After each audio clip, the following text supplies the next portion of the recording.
everybody. I am Melissa Forziat. I'm a keynote speaker and the host of this Halt and Catch Fire rewatch podcast. So when I speak, my topic is something that I call Take the Doughnut, which for me is another way to say carpe diem. It's all about going after the things that you want in life. Well, something that I wanted to do this year was rewatch the show Halt and Catch Fire, but this time talk about it with other people, with all of you. And I'm so excited to talk about this episode today. Before I get into the episode that we're talking about, I just wanted to mention that my last interview, my most recent interview that I dropped, was with Glenn Brown, who was a camera operator. And, honestly, without trying to get into too many puns here, like I really needed to look through another lens to have a conversation with a camera operator, because as much as I notice camera angles, or at least I try to, or like interesting camera movements in the show, looking at this from the perspective of somebody who operates the camera was a very foreign thing for me. And so I thought a lot of interesting things came out of that conversation, especially for those of you who haven't had a chance to talk with somebody who does that kind of job before. That's a really cool one to dig into. And also, not for nothing, a lot of different people who've been interviewed have mentioned Glenn along the way. And so he was an important figure on set. Now, we are about to get into season 4, episode 2, which was Signal to Noise. Quick explanation on this title. So the signal to noise ratio, which is sometimes called SNR, is a measure used in science and engineering that compares the level of a desired signal to the level of the background noise. So I think, one of the ways to look at this episode is to say, that's happening here is like the stuff that's real, and what here is the stuff that's background noise. Not so much in terms of the writing, but for me in terms of what's happening for these characters. Like, what's the real stuff, and what's the stuff that maybe get some perspective and put that behind you, sort of things. And I think that this is an episode that does a really good job of showing us these specific bonds between people that we can play with in that idea. So this one originally aired August 19th, 2017, which is of course the same date as the episode 1 of this season, which, this show was really good about doing, or was pretty consistent about doing 2-hour season premieres, which makes more sense, I think, even for this season than it has in previous seasons. Because when you look at the second episode, it really picks up where the last episode left off, exactly, like precisely mid-conversation. So as much as it's nice to have a 2-hour premiere for any season, this one feels even more necessary given what this content is. This one was directed by Mira Menon and written by Mark Lafferty. And here's the description. Gordon and his team struggled to obtain more bandwidth for Calnec's expanding user base, while Donna must deal with resistance from her new business partner at AGEC. Joe and Cameron have an extended phone session playing catch-up. One other thing I wanted to mention about this one is that the original website that Haley starts to work on, I think I've mentioned this in an interview before, perhaps, but that website still exists in some form. So I'm going to try to link that into the video description so that you can check that out. It's just fun to know that that still is out there, and that AMC must still pay to maintain that.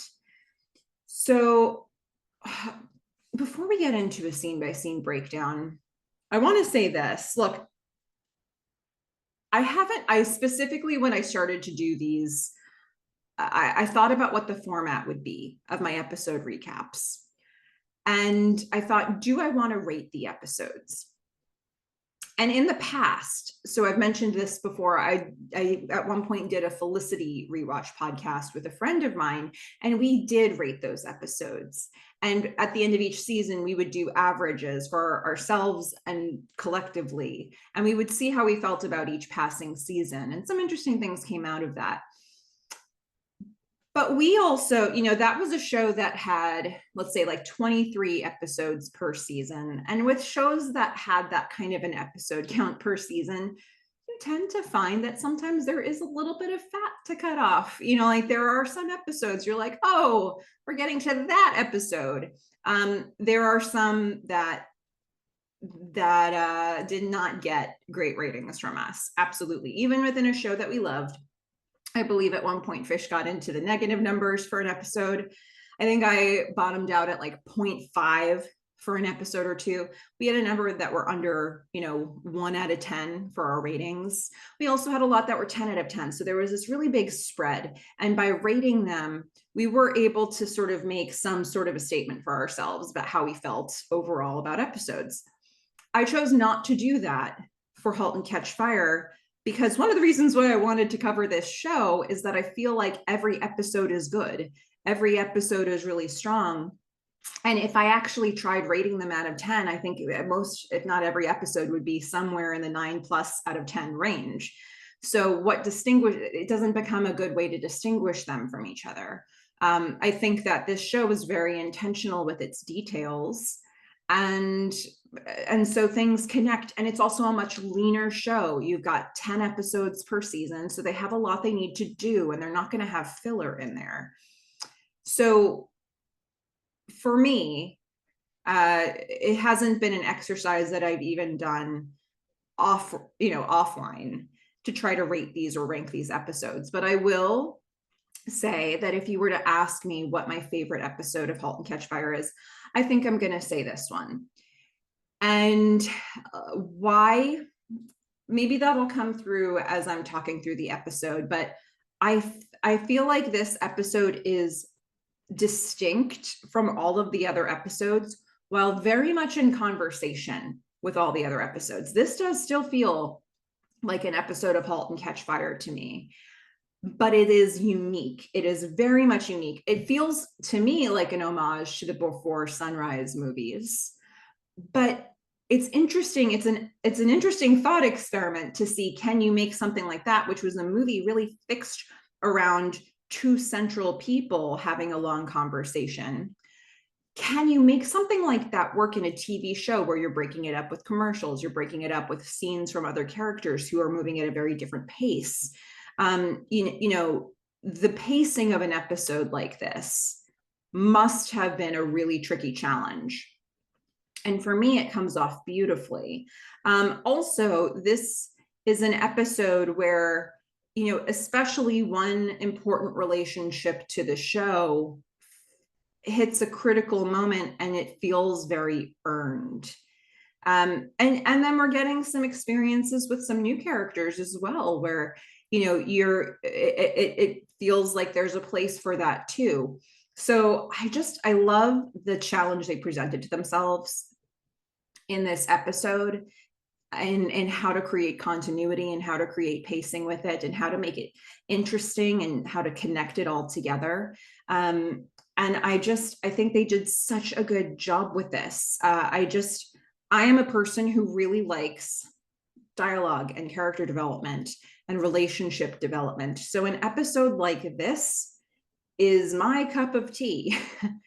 I can also appreciate there are people who might want more action-packed stuff, who this might be one of their least favorite episodes of the show. I could imagine that, because if I feel that strongly about it for the reasons that I do, I imagine there are people who are looking for something very different. But I do wonder, did those people get 4 seasons into Halt and Catch Fire? Because I think so much of this show is character development and relationship development and good dialogue. So, maybe we've already weeded those people out at this point who weren't into that, so that you could just run with an episode like this. So those are my general thoughts. And I wanted to make sure to say those up front because I do have a bias towards this episode. It's just so interesting and different. And now let's get into the scene by scene breakdown. So we are picking up precisely where we left off at the end of the last episode, where Cam has just revealed to Jo that Tom left her. And then he's just speechless about it. And we pick up and he's still kind of speechless. And he's sitting at his desk in his apartment, and the game Pilgrim is still sort of the screensaver, or it's just been paused. It's still on his computer screen. And Joe is going to whisper. This part is so quiet. This whole will we, won't we, like pre-conversation here is very quietly delivered. Joe whispers, "What happened?" Cam says, "He met someone else." She smiles a little bit, shaking her head like that's how it happens. Okay, Joe says, "I'm sorry." Now we're gonna see Joe. He says, "Are you," Cam says, "divorced?" He says, "Well, I was gonna say okay," but she says, "Oh yeah, yes, I guess I am." They're both in, their bodies are kind of in darkness, and there's light hitting their faces. So it's sort of like they're coming, they're coming into the light slowly through this conversation. Another thing that I picked up here is that Joe is situated on the right side of the screen, looking left, and Cam is situated on the left side of the screen, looking right. So, and I don't know if my camera is mirrored or not. So hopefully that makes as much sense to you as what I just tried to communicate. But so basically it looks like you could actually, like if you were to put them both on the screen at the same time, they would be having a conversation looking directly at each other. So, Joe's now confirmed, well, she's kind of all right. So he says, "So are you divorced?" And she laughs a little bit. She says, almost." He leans back. He's getting comfortable into this conversation. The camera actually follows him all the way as he's going back. And she says, "It's a pain in the ass doing it from Japan. There's all these forms and trips to the post office and sending stuff to Texas. It all feels like a weird dream, being married in Tokyo." She's been sort of like rambling through all of this, and then she gets self-conscious about it. She says, I'm sorry, do you want to hear all this?" He says, "I want to hear whatever you want to tell me." For Joe, it's like, don't let this moment slip away. He's been clearly waiting for this for years. And so he's going to go with the flow, with Cam's flow, really. Like, "I'm going to do what you want to do here." Cam smiles. She's kind of holding her face. She's like, "I feel like an idiot." He says, "You're not an idiot. Impulsive, maybe." She gets a little offended. There may be like 2 times throughout this conversation where she gets a little offended, but it recovers quickly. She says, "Oh, okay, Joe." We're going to see, this is another thing we're going to see a lot in this episode. We see interesting camera choices. Like we're maybe literally a fly on the wall here. So we are going to see the camera set up at the top of a door frame 2 rooms away. We're looking through 2 sets of doors from towards the ceiling, pointed down. There's a lot of space that isn't Joe, but we're looking at Joe in this apartment. And, he's still leaning back. He's starting to sort of rotate a little bit in his desk chair, like kind of a feeling of like almost play that's happening here. He says, "Well, hey, I'm impulsive too. So are you going to stay in California?" Joe's just getting those questions in. Like, these are the things he needs to know.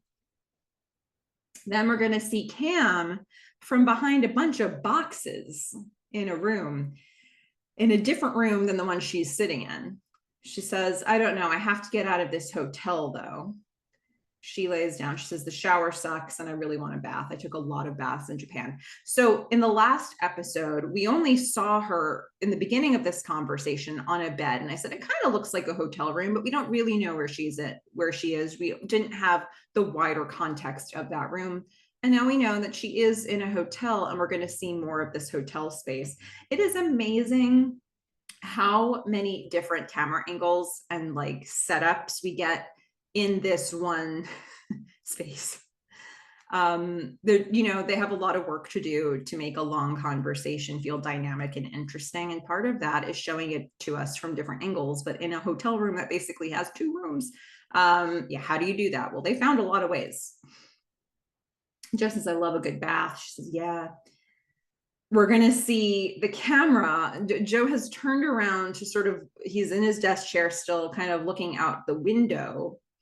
And the camera is set up under like a desk lamp, looking at his back. And he says, so no hints about this game, huh? Because he was trying to play Pilgrim. That's how this conversation started.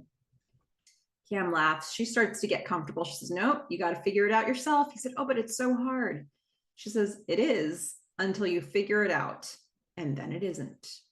And they're both smiling. And it feels like a comment about their relationship. Like, it's hard to figure this thing out until it does start working. Feels like we're hitting that moment right about now. Joe sits up. He's like, so who was it? She said, who's what?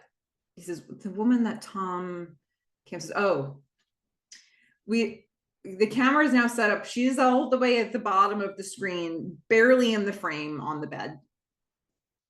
She says, well, that's the best part. Now we're going to see her from overhead on the bed. She's kind of curled up in that long sweater. She says, I never even asked. She stands up quickly, sort of, I don't know that she wants to spend a lot of time talking about this. She says, talk to me, tell me something. Joe starts walking around his apartment. He says, tell you what? She says, I don't know, Joe, just anything. Life on Earth. What did I miss? He says, well, what do you want to hear? Cam is walking around.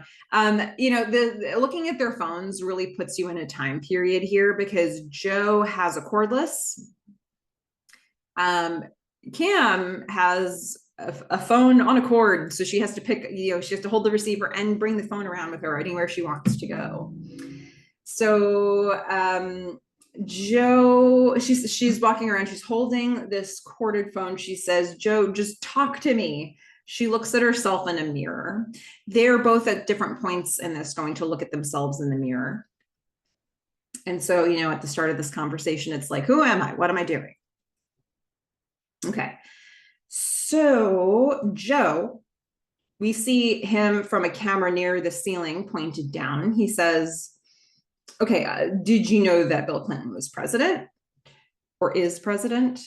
Cam says, yeah, they love him in Japan, all those cheeseburgers. She's doing this interesting gesture. She's literally tapping her head. She's holding the phone, the part you speak into, on one ear, and with her other hand, she's tapping the entire rest of like the base of the phone against her head.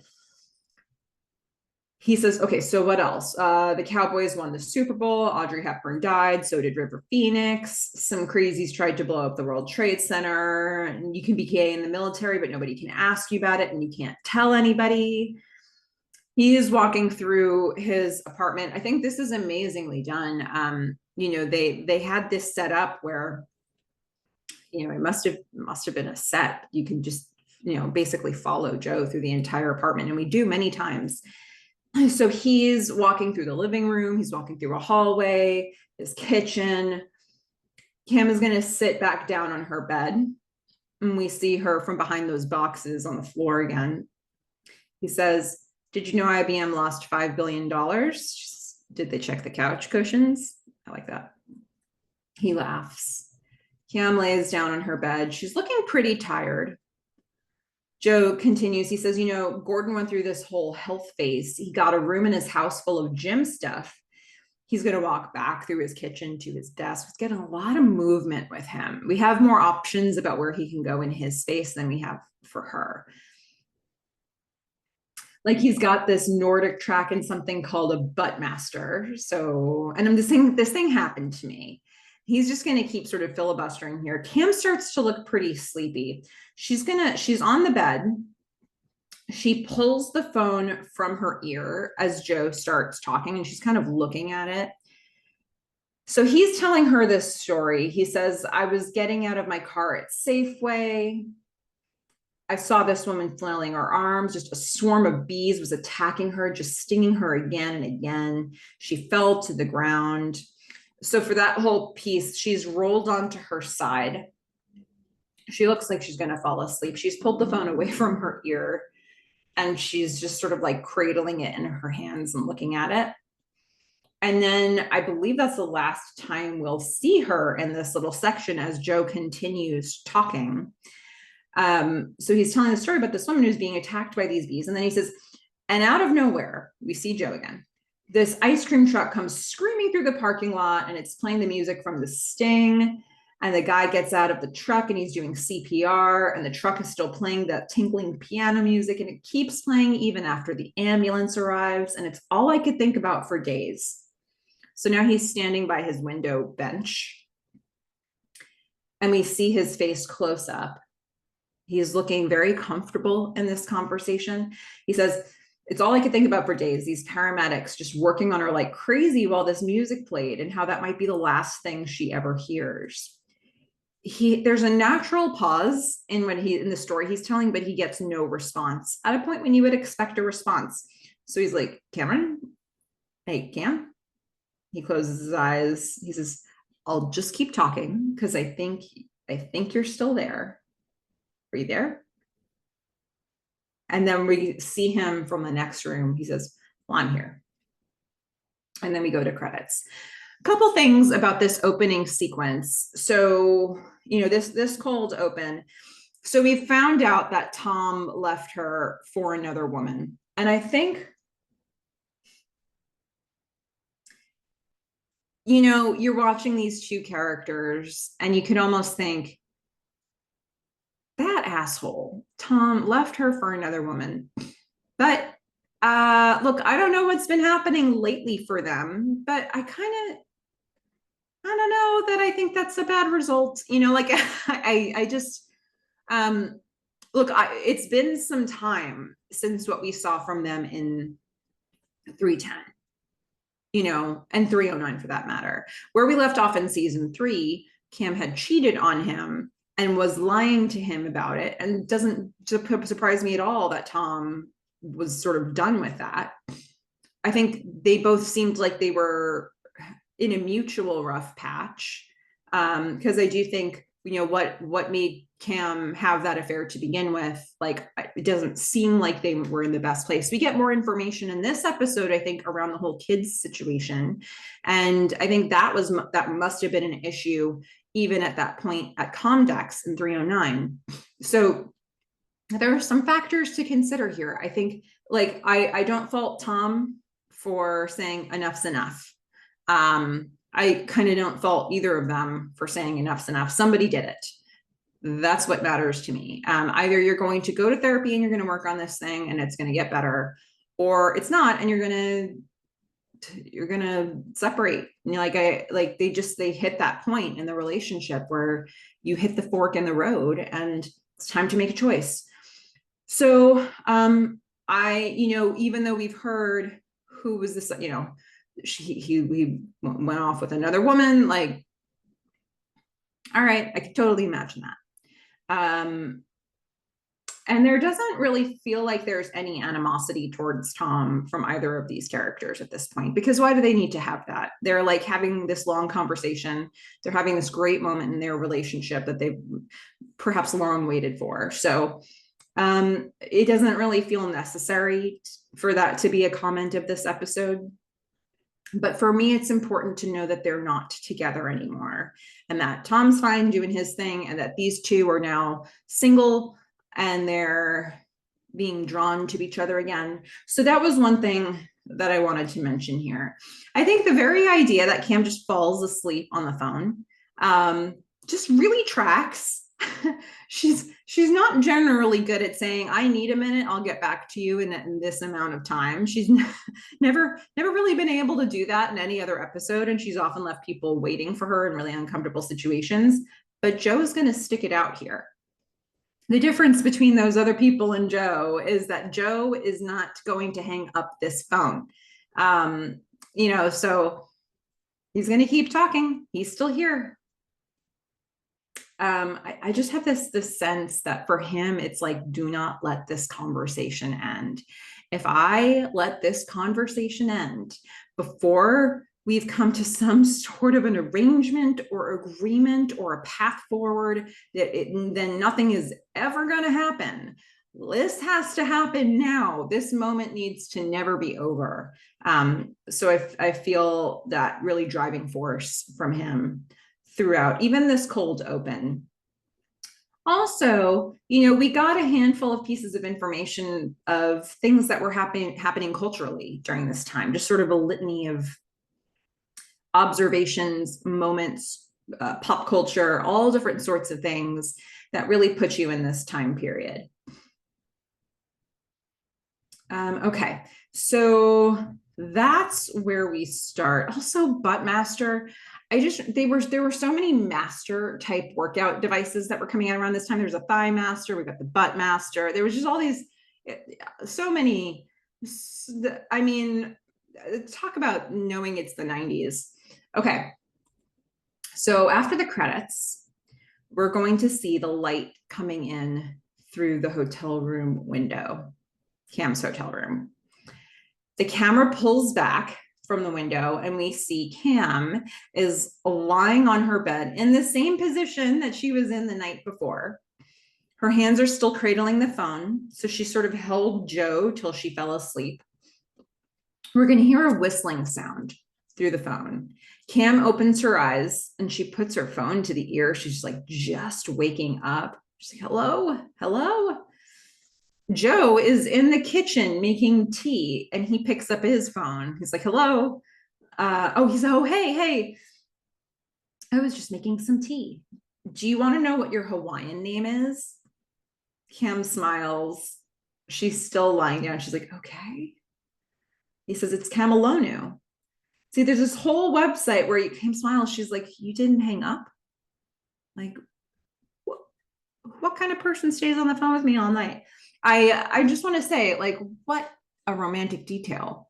Like, I don't know if he was talking the entire time, if he was like reading something to her, or if he just had the phone on just next to him. I can't imagine that he fell asleep because I don't think he wants to miss a second of this. So, I mean, he just waited it out the entire night. It's just the idea of that to me is so beautiful. He just refused to let this conversation be over. And she was happy that it wasn't. When she woke up, there he was making tea. Okay, so he's smiling. He's seeming pretty chipper. His energy is picked up a bit. And he says, well, yeah, I had to tell you my Hawaiian name. She says, well, what is it? He says, it's just Joe, but with an I instead of a J. She's like, Ioe? He says, so we see the sun is coming in very bright through his office window. I love the idea that the prior conversation was happening at night. So they were a little bit in darkness and there was some light from their rooms on their faces. But now it's the morning and the light is bathing them and it makes it feel brighter and cheerier.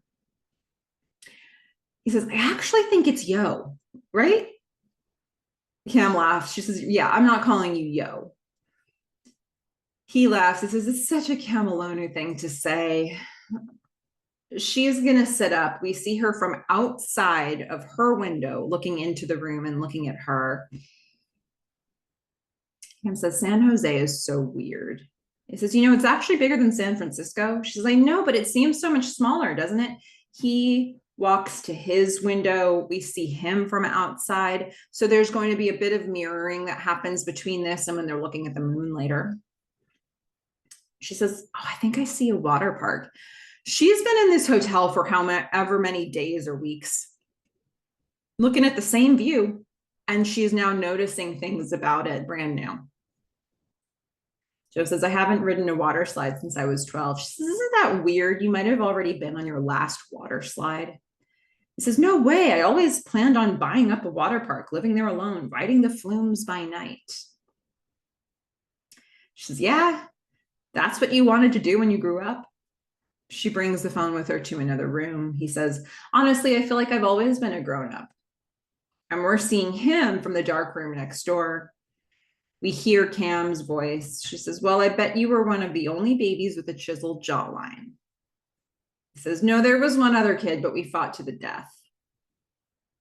They're both laughing. Cam gets some water from the bathroom sink.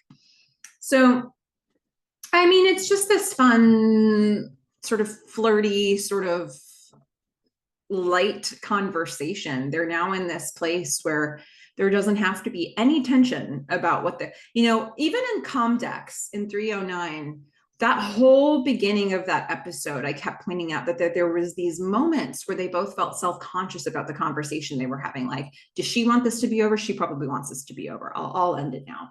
Same with her. Like, oh, he wants this to be over. Okay, I'll end it now. So there were these natural pauses that would come up where they would go, I think the moment's done.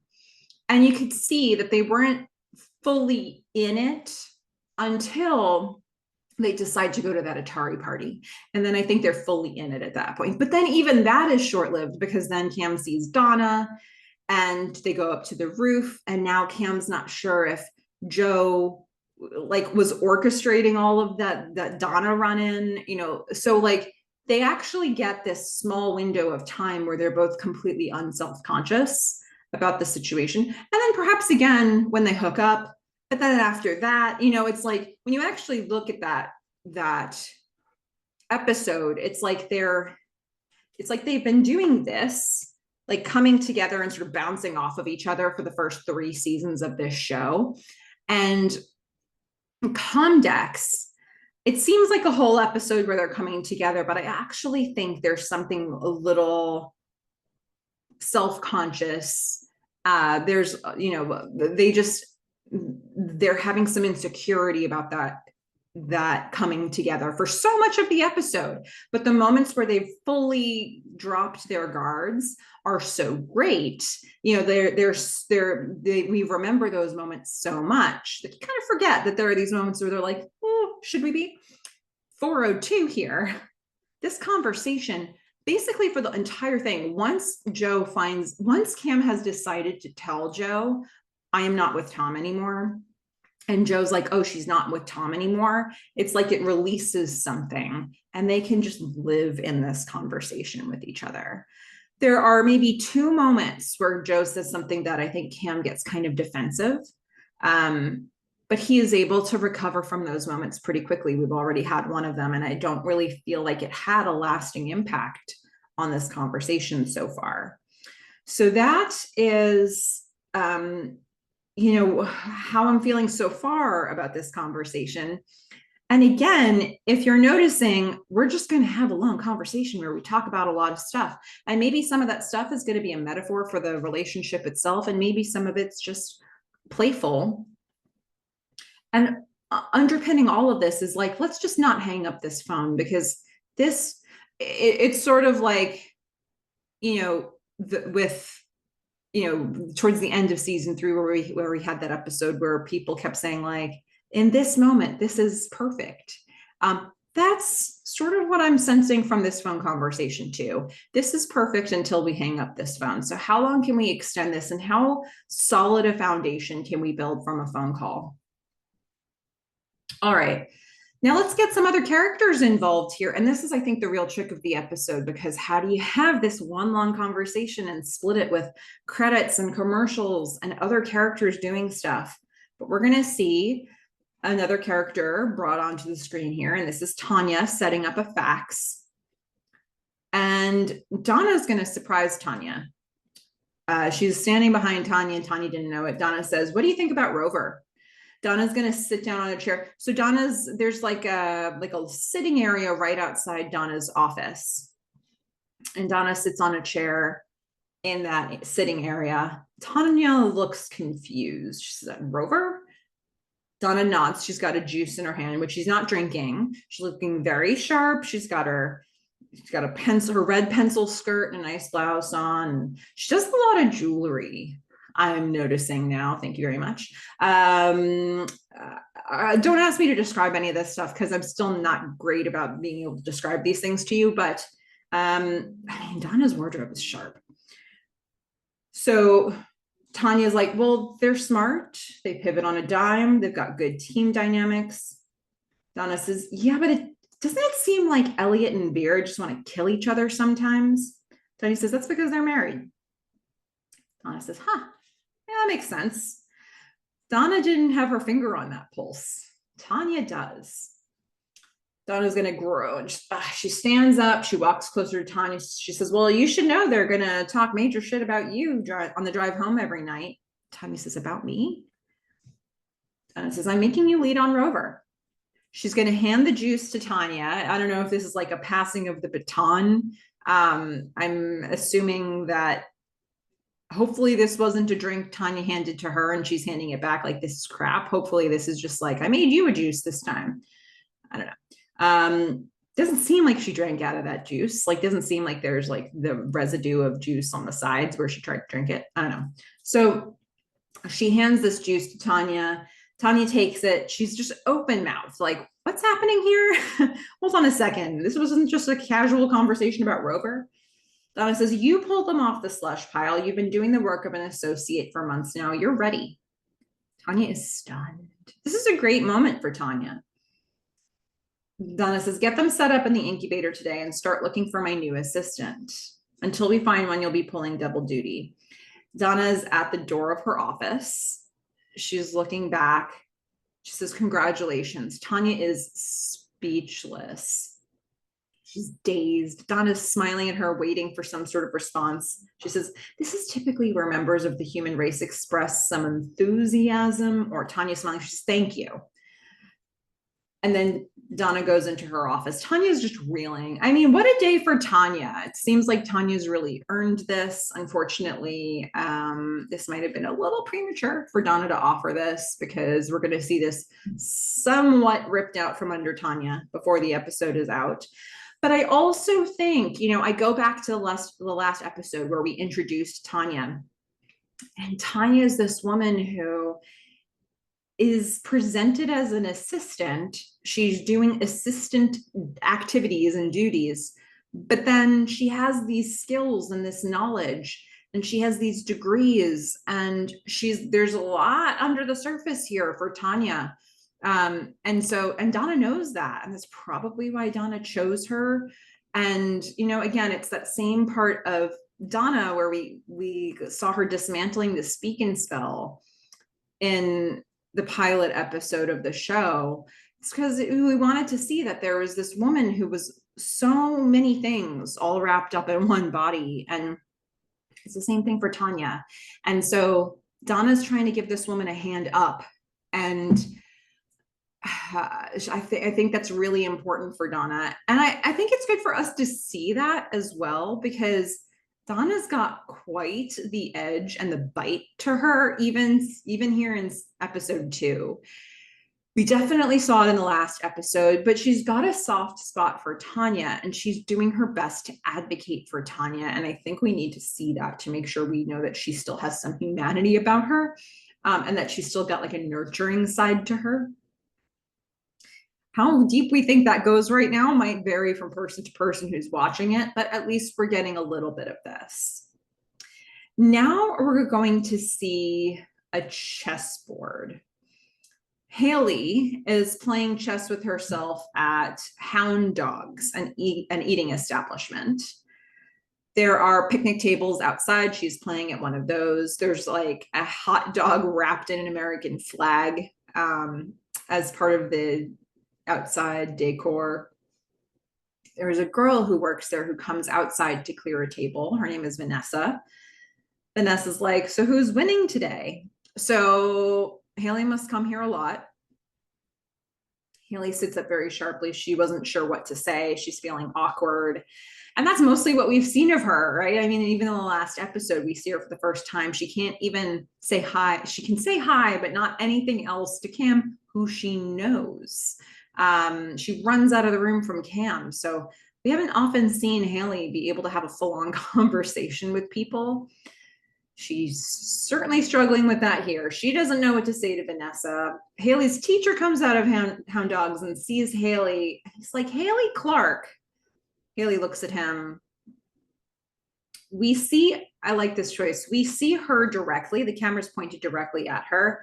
We see him in the reflection of the Hound Dogs window.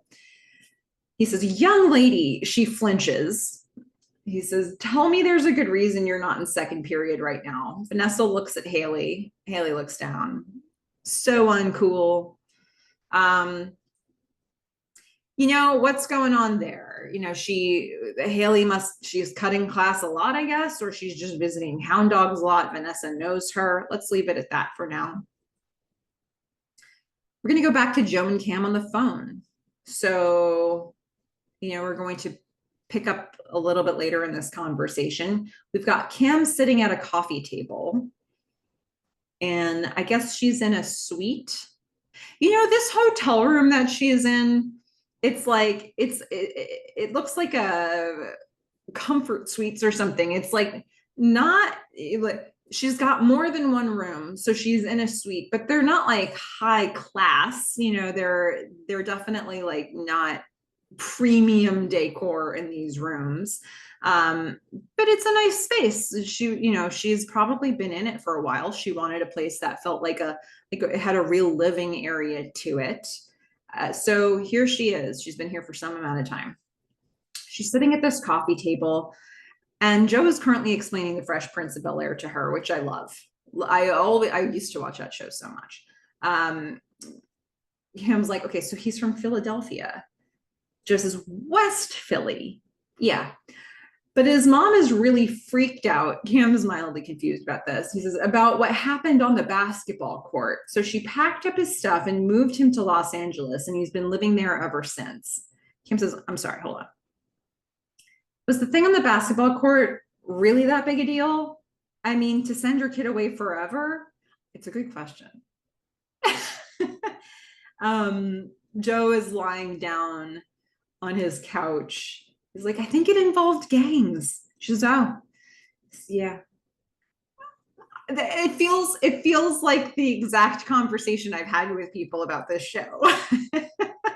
I love that we put that in there. Kim says, and he's not actually royalty. She's doing something here, and I think I need some explanation on this. She's got a bag of peanut M&Ms. She's got, I don't know if she spread out napkins on her coffee table, because she was like sucking on something at the beginning of this scene. Now we get a wider shot of the whole coffee table. And so she's got these napkins out, or pieces of paper, I don't know. And she's got peanut M&Ms. Different colors are sorted into rows. And then she's got a row of just the peanuts. So has she been pulling the peanuts out somehow and then sorting the colored shells into groups based on their color? What a thing to do. Never thought of this. Don't even know how she's doing it, actually. Maybe somebody can explain this to me. So she's like, and he's not actually royalty? Joe says, no, Fresh Prince refers to his street cred. They're both laughing. Kim says, well, TV in Japan is weird. She sits back. She's getting comfortable. She says, there's all these game shows where they make you do insane things like dress up like a giant banana, and they drop you into a zoo with a bunch of chimps that haven't eaten in a week. Joe's phone beeps. We can hear it. Joe is walking very quickly across his apartment. When the phone is beeping like that, it's out of charge. And if you don't do something about that, pretty soon you're going to lose the call. Similar to how cell phones work now, except there was an actual charging station that you'd put it into. Okay, so his phone is beeping. He's walking quickly across his apartment. He first stops in the kitchen to bring a glass with him. And Cam's continuing. She says, you're terrified, you're screaming, you're running around. Then there's the studio audience who's there watching and laughing at you. Joe laughs. Like, that sounds horrible. I was on TV once. She says, for IBM? So pause. I just, some of these conversations that they're having. So we're having the whole conversation about TV. And that, of course, feels meta because we're watching a TV show, a different type of TV show from what they're describing. But they're really breaking down some of the observations about different TV shows in their respective countries. And yeah, I like that we're doing those little nods to things that you don't often get to see, because normally you wouldn't have such a long conversation featured in a show. But they're getting to do some things, and there'll be another example later that I'll point out where it's like, oh, we never see characters doing these things. So they're just having a chat about TV shows. But he says he was on TV once. She's thinking, was it for IBM? He says, So now he's walking through his hallway. He says, no, I was 11. It was a Thanksgiving Day parade. I was a pilgrim, and this other kid was wearing his mom's brown tights and construction paper feathers. And we chased each other around a float and almost fell off. His phone's beeping again. Now he hurriedly runs into another room to grab a different phone that is charged, and he sort of replaces it. He says, can you just hold like 1 second, just 1 second? Do not hang up. He does not want this call to be dropped. Do not let Cam go. So he checks it. He switches the phone. He says, hello. She says, hello. Okay. Conversation is still happening. These are the moments that I remember. So also, just the thing that he thought to say here, you know, he was on TV once, he was a pilgrim. He was just playing pilgrim. That is how this whole conversation started. So it's interesting that this is circling back around now. So Cam is sitting on the couch now, just, you know, in front of the coffee table or behind the coffee table, however you look at it, still in her hotel suite. She says, I was on TV when I was a kid. Now we're going to see him and his reflection in a mirror like we saw from Cam earlier. So they're just, I think, just the idea that, again, we're continuing to find ways to keep them moving in their spaces, even when their movement is only getting from the floor to the couch. For him, he's able to walk more around his apartment. These moments where we see them looking into a mirror, it's like they're having this conversation and they're sort of checking in on themselves too. It's like they're seeing themselves and they're seeing the other person as well. So she says, I was on TV when I was a kid. She says, good morning, Dallas. He says, troubled youth expose, which is not a bad guess. She says, no, I won a beauty contest. She delivers this reveal very proudly, not so much that she was proud about being in the beauty contest, but that she is proud that she's about to surprise Joe, is how I feel this is being delivered. And it does indeed land the way she hoped, I think. He's like, she closes her eyes waiting for this payoff. He says, you what? Cam laughs. She says, yeah, Little Miss Flawless, 1970. My mom signed me up for a pageant after my dad died. I think she thought it would distract me or that we'd bond or something. I have so much to say about that point, and I'm trying to decide whether I'm going to hold on to my thought about that for a second, but I have a lot to say about the fact that her mom, the timing and that her mom did this. Joe's like, and you won? She says, that time, no, I lost, but she kept signing me up. I told her I hated it. He keeps walking around, but she didn't listen. Joe flinches a bit at that. He's like, that bad, huh? She says, what, a bunch of 8-year-olds whitening their teeth and getting ranked on their looks? Yeah, it was that bad. This tracks in terms of how you'd think she'd think about a pageant. So the fact that she was in so many surprises us. Joe says, so you whitened your teeth? She throws her head back. She puts her feet up on the coffee table. She says, oh my God, she had a whole box of tricks. Spray adhesive to keep your bathing suit in place. Oh, hemorrhoid cream. Joe's at his window. He's like, hemorrhoid cream? She says, yeah, because I cry a lot before the competitions. Now we see her walking around, bringing the phone with her everywhere she goes. She says, I didn't want to be there. I just wanted to go home. And so I'd cry and cry. And that puffs you up pretty bad. Joe seems to have a lot of compassion listening to her here. She says, so my mom found out that if you put hemorrhoid cream all around my eyes, it took the puffiness away. So I could be normal again and march out on stage and do the pretty feet pose. So now we're going to see she's walked over to a full-length mirror in the bedroom. And we see her first in the mirror. She says 1 foot forward, 1 foot back. And now the camera is going to go to her profile so we can see her full length and see her pose. She says, hand under the rib cage, big stupid smile on my face, and I'd lose. The other thing about this profile shot, I just so interesting. we just find so many interesting ways to show this room. Mira Manon, man. My gosh. So this frame is split down the middle by a dividing wall, a bureau, or like an armoire. And then Cam is looking into a mirror. And so she's like sort of on one side of the frame, and the bathroom, the empty bathroom, is on the other side. So it's like, even now there's just like a division happening in this shot. Kim says, and I'd lose. And Joe says, until you won. She says, yeah, Little Miss Flawless 1970 got all those flaws taken care of. Joe smiles, and then we hear a knock on Cam's door. She says, 1 second. She goes to open the door. We see a guy standing outside, a hotel room worker. By the way, her hotel room is 1492. I don't know if we need some sort of a Columbus reference in there. The hotel worker says, Ms. Howe? She says, He says, Gavin Green from Atari is trying to reach you.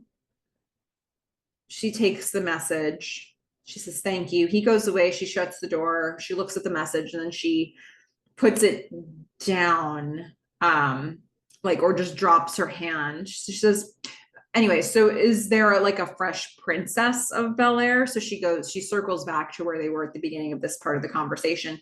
She's going to throw down the message. I don't know if it's into the garbage or into a bunch of boxes or what.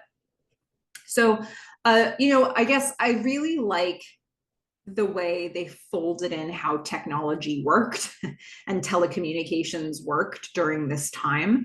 So, the fact that we see Joe having to change out the phone, the fact that he's got one that's cordless and she's got one that has a cord, and the way that restricts your movement, and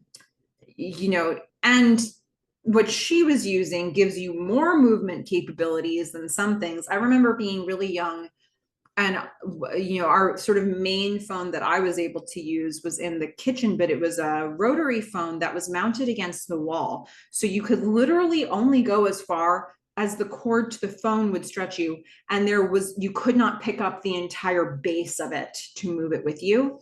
So I'd end up having phones like on the stairs going up into the bedrooms, because that's about the most comfortable place that you could sit while still on the phone. So Cam has a lot more restriction in her movement, but that kind of works because she's in this hotel room. Even if it's a suite, there aren't a lot of places for her to go. Joe has a little bit more freedom of movement here. For both of them, unless you had two phone lines, if you were on the phone and somebody tried to call you, they got a busy signal. That's how it worked. So somebody's trying to call Cam's phone and they're getting busy signals every time they try to call. It makes more sense to try to call the hotel itself and then say, can you get a message to her? So we'll find that Joe has a slightly different capability later, but that's, just some of the details there. I also wanted to take a second to point out, with the whole Cam doing her pose in the mirror, if you didn't get a chance to check out my interview with Rachel Goodlett-Katz, I'm going to go ahead and suggest that you do that now, because Rachel she was the editor for this episode. So she provided so many cool details. I love this episode. So we talked quite a bit about this episode, and she gave us some interesting thoughts. Some of the choices that I love so much were her choices. Maybe it was in the script, and then, Mira Manon directed it and we got this footage, but then how we actually see it hang together, that was Rachel's choices. So be sure to check that one out if you missed it. Now, I want to talk a little bit about Cam's mom. So we're just piecing together more and more information about Cam's mom. We've got a bit throughout the seasons. We certainly got more in Yerba Buena 305 when Cam went back to Texas thinking she'd get her dad's bike. We found out some more information about Cam's mom there, but we've gotten a little pieces of it along the way. For me, this is a really significant piece. So Cam's dad, Cameron number one, like he was the original Cameron. She's Catherine. She took his name. So her dad dies at war, doesn't come home. Her mom, this is how her mom handles the grief process. Like, Catherine cannot cry, because if you cry, you're going to get hemorrhoid cream around your eyes to show that you were never crying. And I'm going to put you into pageants where you have to be perfect. And I'm in fact going to put you into a pageant called Little Miss Flawless. The fact that Cam won that particular competition must have made her mom feel like this was certainly a coping mechanism for her mom. It must have made her mom feel like, oh, Cam's fine. Like, we're all fine. Don't, like, what a way to mask the grief, both for herself as the mom and for Cam. Because now any showing of emotion that Cam does has really no place in the pageant process. She's got all these little fixes to hide it when Catherine shows emotion. The fact that Cam hated these pageants and that just being in them made her upset, it does feel like a little bit of that, like, I don't want to fake it so much. Like, I'm telling you how I'm feeling about this on many levels, and you're asking me to hide that. And that's what this pageant process is for me. There was nothing positive that she gained from it. She was just thinking about the way it was all masking stuff. So, and then she has these other thoughts that she's maybe come to a little bit later. Maybe she had them at the time around, like, how all the other girls were behaving. But yeah, what a commentary this is on what it must have been like immediately after her dad died, that her mom was so not going to go there, that she would go to this length to hide feelings. Wow. Anyway. And actually, when you think about it, she's telling all of this to Joe, and Joe probably didn't have such a different experience with his dad. I mean, I think the baseball bat was a real symbol of that. Hemorrhoid cream is a symbol of that for Cam. The baseball bat is like, no, you're going to be tough.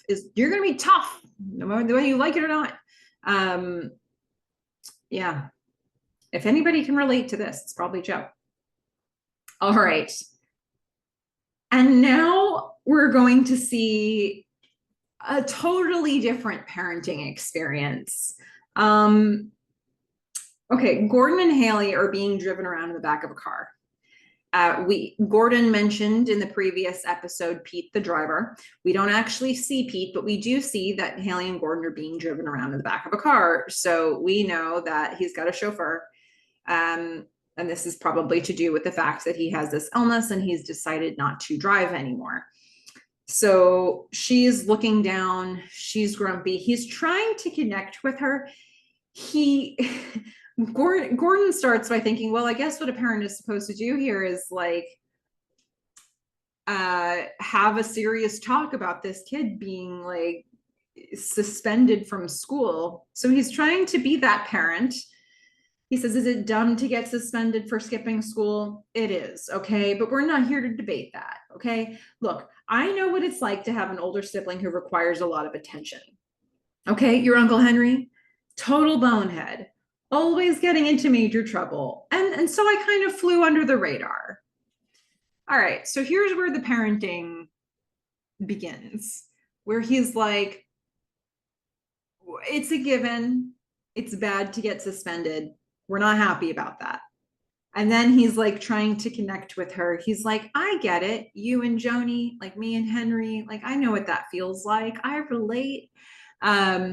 He's going there with it. I like how he keeps slipping in the word okay. Okay. Like, are you buying this? Are we on the same page? Haley is probably such a good kid. She's like, the very idea that Haley got suspended for skipping school, the very idea that Haley skipped school probably does not compute for Gordon. I just get the sense that this is very out of character for Haley. And so he doesn't know how to scold her. And he doesn't even know if scolding is warranted here. So he's trying to relate this back to a broader issue because there must be one, right? If Haley's skipping school. So he says, I kind of flew under the radar. We're going to see the car driving around behind the CalNect office. We've seen behind this building a number of times with people driving in. Shep is looking out the door at the top of the stairs. He's been waiting for Gordon. And so he sees them driving through and he starts running down the stairs. Gordon says, look, Haley, if you want to blow off some steam, fine, just don't be dumb about it. This isn't you. You're smart, you're a rock, Haley bursts into tears. She is sobbing and Gordon's heart melts.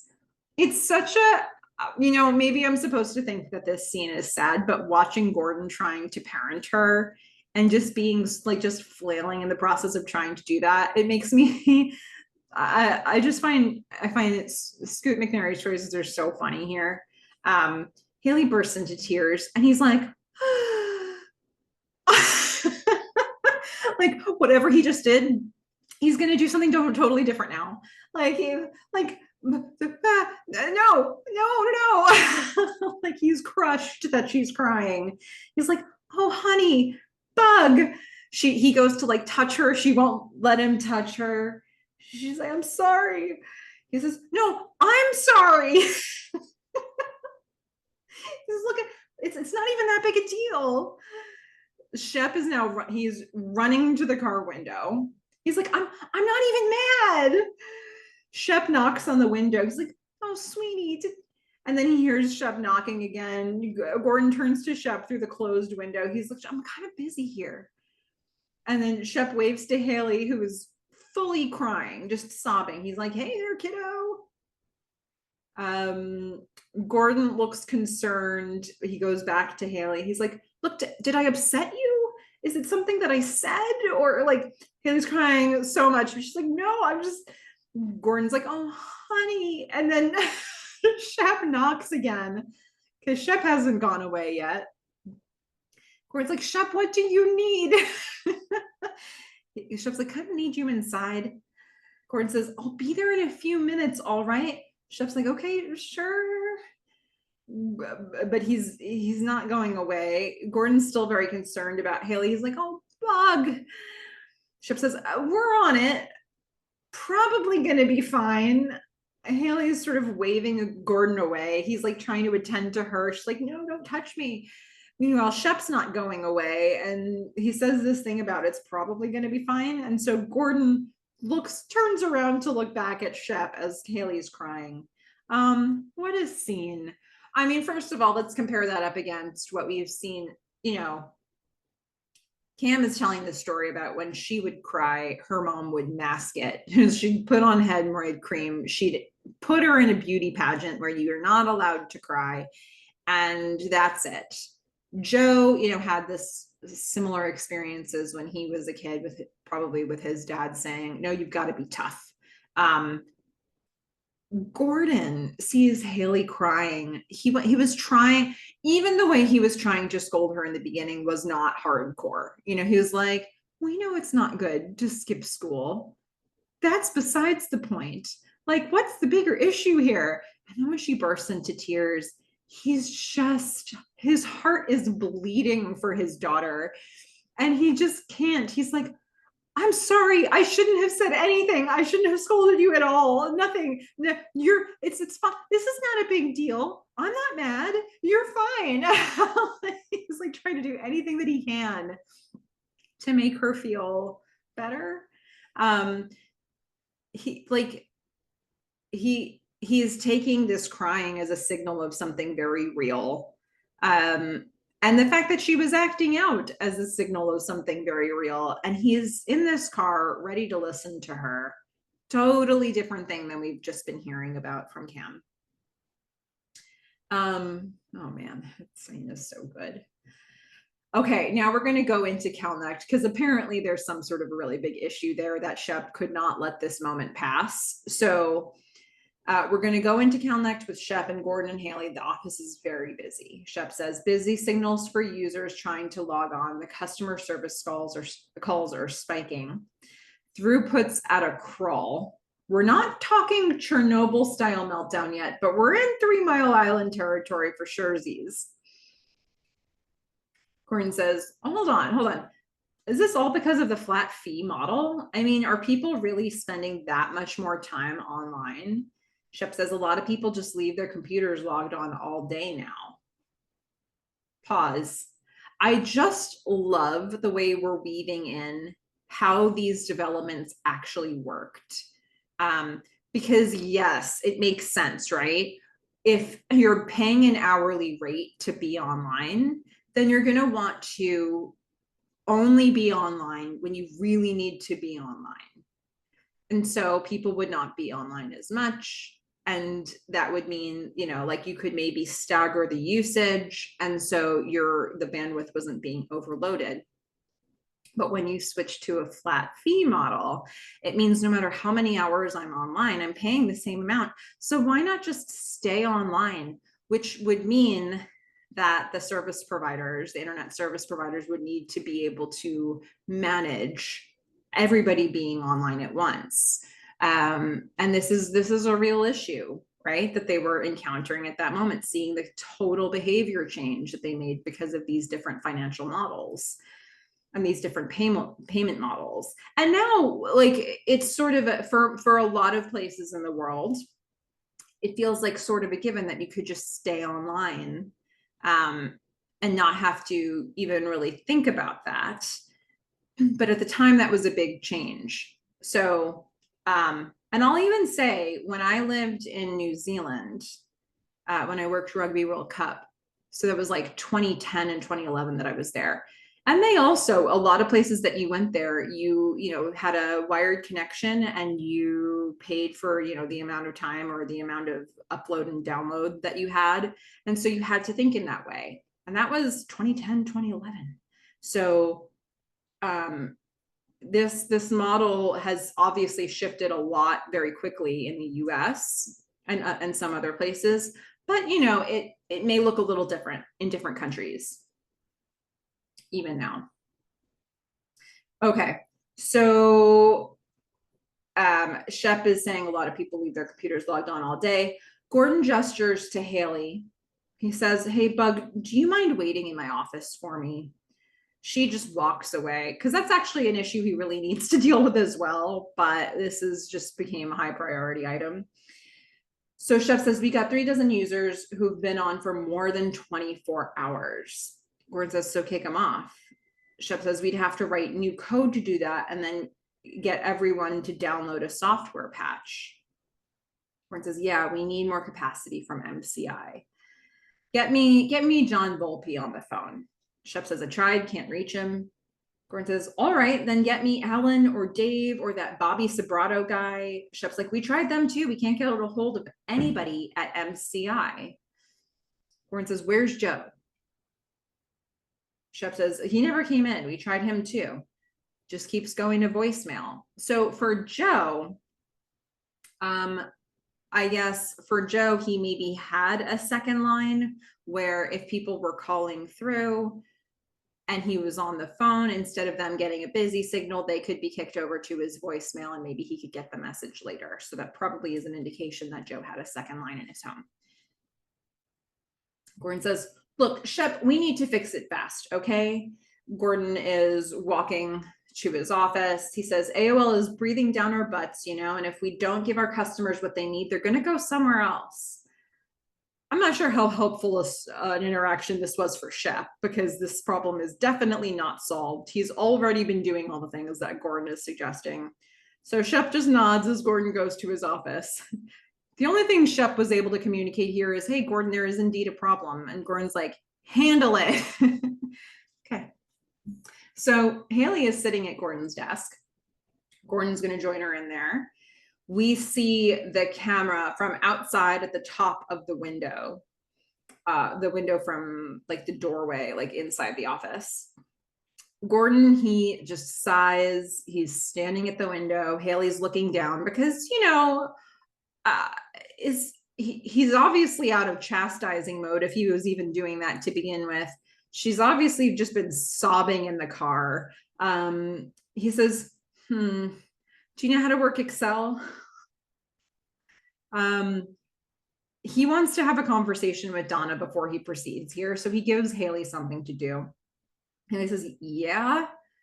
He says, well, okay. He grabs like a shallow box of Joe's Post-its. He says, can you put these in a spreadsheet for me? It's really important. Haley nods. He says, okay. And there's some quarters in the top drawer if you need anything from the vending machine. All right, I'll be back.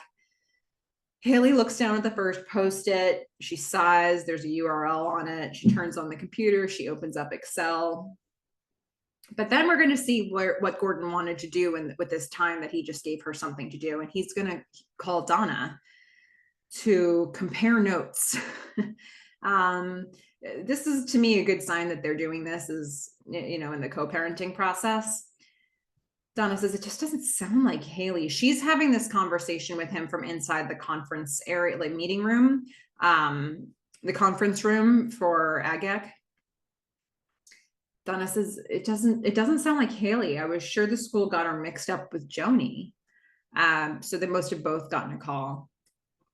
We hear Gordon's voice, or maybe they just called Donna and then Donna called Gordon to tell him to pick Haley up. I'm not sure how they would do that if they'd have one point of contact or both. Gordon's voice says, yeah, no, I know. I'm telling you, Donna, I don't know what's going on. Donna says, she's never been the crying type. And again, I think this is different from we heard this whole story from Cam about her mom, doing a thing that would make Cam stop crying and then hiding the fact that Cam was crying. And with this, Donna's saying but Haley doesn't normally cry. So it's less about them not wanting her to cry as saying oh, this is a sign of something kind of big. We're going to see Boz with a couple other guys. He's knocking on the conference room window to get Donna's attention. He waves to her from outside. Brent says, yeah, I mean, it was that really intense crying when you try and hold it in, but you can't, and you just know you're going to start going into convulsions. Donna, she's sitting at the head of the table. She says, maybe she's just on her period. Gordon says, no, Donna, this isn't menstrual crying. Trust me, I know menstrual crying. I love this from Carrie Boucher. Donna's like, yeah, you know menstrual crying. I mean, he's not wrong, but also pick another way to say it. She says, look, do you want me to talk to her? Gordon's watching Haley get something from the vending machine. He says, no, I'll handle it. Donna waves for Boz to come in and, to bring the guys that he's with in as well. She's okay. Well, good luck. They both hang up. Gordon keeps watching Haley through his window. So now we're going to see what Boz is there for. Boz is hard. It's hard to watch Boz in this episode, isn't it? Boz is in some dire straits. So he's standing, leading a pitch to Donna in the conference room. There are two guys seated next to him. Donna's at the head of the table. They're all looking in her direction. Boz is telling a story, as he so often does. He's like, Saturday afternoon, nothing but ocean. Oh, Donna, it was goddamn beautiful. She's smiling. She's enjoying the story. He says, so I took my little disco nap and I had a dream. And that I was this big, fat, bald baby just sloshing around a manatee's tummy. She's laughing. What is this story? And they just whoosh, whoosh. Was this scripted? What is this story? He's doing these big gestures. I just love that he's chosen whoosh, whoosh as I guess that's what it's like when you're in a manatee's tummy sloshing around. He says, but when I come to, by God, the boat, it's pitching and yawing and it's rolling like a drunk donkey, just a freak storm out of nowhere, just a wall of black blocking my path back to the coast. I'm lost. He's in trouble in this dream. and in real life too. And Donna is now just like captivated by this story. He says, and I'm thinking, turn out the lights, the party's over. Near death experience for Boz. Then I started to panic. Then I started to SOS like an SOB. And that's when these two eggheads, the guy sitting next to him, just come cruising up. We see them all from the other end of the table. And this conference room is so interesting with the lighting because we get the really bright light from the window that's sort of washing all of them out. It's sort of washing over the whole room, really. He says, unbelievable. See, these two have a custom GPS receiver on their boat. Donna starts looking at the paper in front of her. This is what the pitch is for. She says, that's the global positioning system. Boz says, that's right, Donna. Yep. Turns out Fred and Bill are engineers. Boz is going to sit down. He says they made AMD a lot of money by making real expensive stuff real cheap. Donna smiles at them. She says, that's not a bad skill set. Boz says, right. So we had a few beers, we get to talking. And what we thought was, why not take their idea and scale it up? Make something a guy like me can buy off the rack. Donna's thinking about that. She sits forward a bit. She says, doesn't Garmin do that? Boz says, yeah, but them and Magellan got a stranglehold on the market. And Donna, they charge up the wazoo. We're talking about disrupting the price point, bringing the costs way down. I didn't realize that Garmin, I don't remember Magellan, but I didn't realize that this was already something that was in the works. It was years before I remember having access to a GPS, but that's probably because the price point was so high. Donna's nodding very big. She's like, well, it's interesting, meaning like she's not really into it. She says, and hey, what a fascinating technology. Once again, she's not interested. Boz is nodding. Fred and Bill, they're all nodding. Interesting. Boz says, yeah, it is. Boz says, I'll look into it. She stands. She says, Fred, Bill, nice meeting you. They're all standing to shake hands. We're going to linger on Boz's gaze because he's realizing that Donna is not interested. That's not good news for Boz. We're going to see later how desperate Boz is. So he really needed this to work, and it's not good for him to see Donna not interested in this. Boz says, all right, thanks, guys. Great. I'll see you in the lobby. He sends them out of the room. He hangs back with Donna. She's still standing. She's smiling, kind of like a little bit of a plastic smile, but not totally, because she's happy to have Boz in the room, but this is just awkward because she's not really interested. Boz, he's going to sit down again. He leans back. He says, all right, give it to me straight. I got to manage my expectations here. She says, well, it's intriguing, which is about as much as she can offer. And then she's like, she sits down on the edge of the table. She says, what are you looking for out of this, Boz? I mean, do you really want to be the exec at a startup?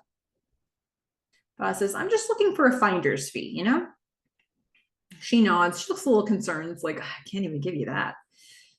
I like connecting people, and I like these guys, and I'm the market for this kind of thing. There's a lot of other salty sailors out there just like me, guys who have these dreams about being in a manatee's tummy, swashing around, whoosh, whoosh, all that. Guys like that. He's the market. She says, well, I'll look into it. And again, what a technology. What do you say? She wants to like it, but she doesn't. Let's be real. Boz knows that that's a no. And he says, well, thanks for having us in. Thanks. He stands, he walks out of the room. The camera's on his face as he walks out of the room, as we see Donna kind of getting further away behind him. Donna interrupts. She's like, hey, me and Diane are overdue for a dinner. He turns back. He says, yeah, we should do that soon. We should. Let's do. But he leaves disappointed. Oh, Boz. I mean, I think even in a room like this, you're getting all the things that you love about Boz. You're getting this weird story that he's telling, that storytelling energy. You're getting the big gestures. You're getting the pitch. These are the things that we've seen from Boz before, but because of these moments that we're catching on his face in between, you can see there's a lot writing.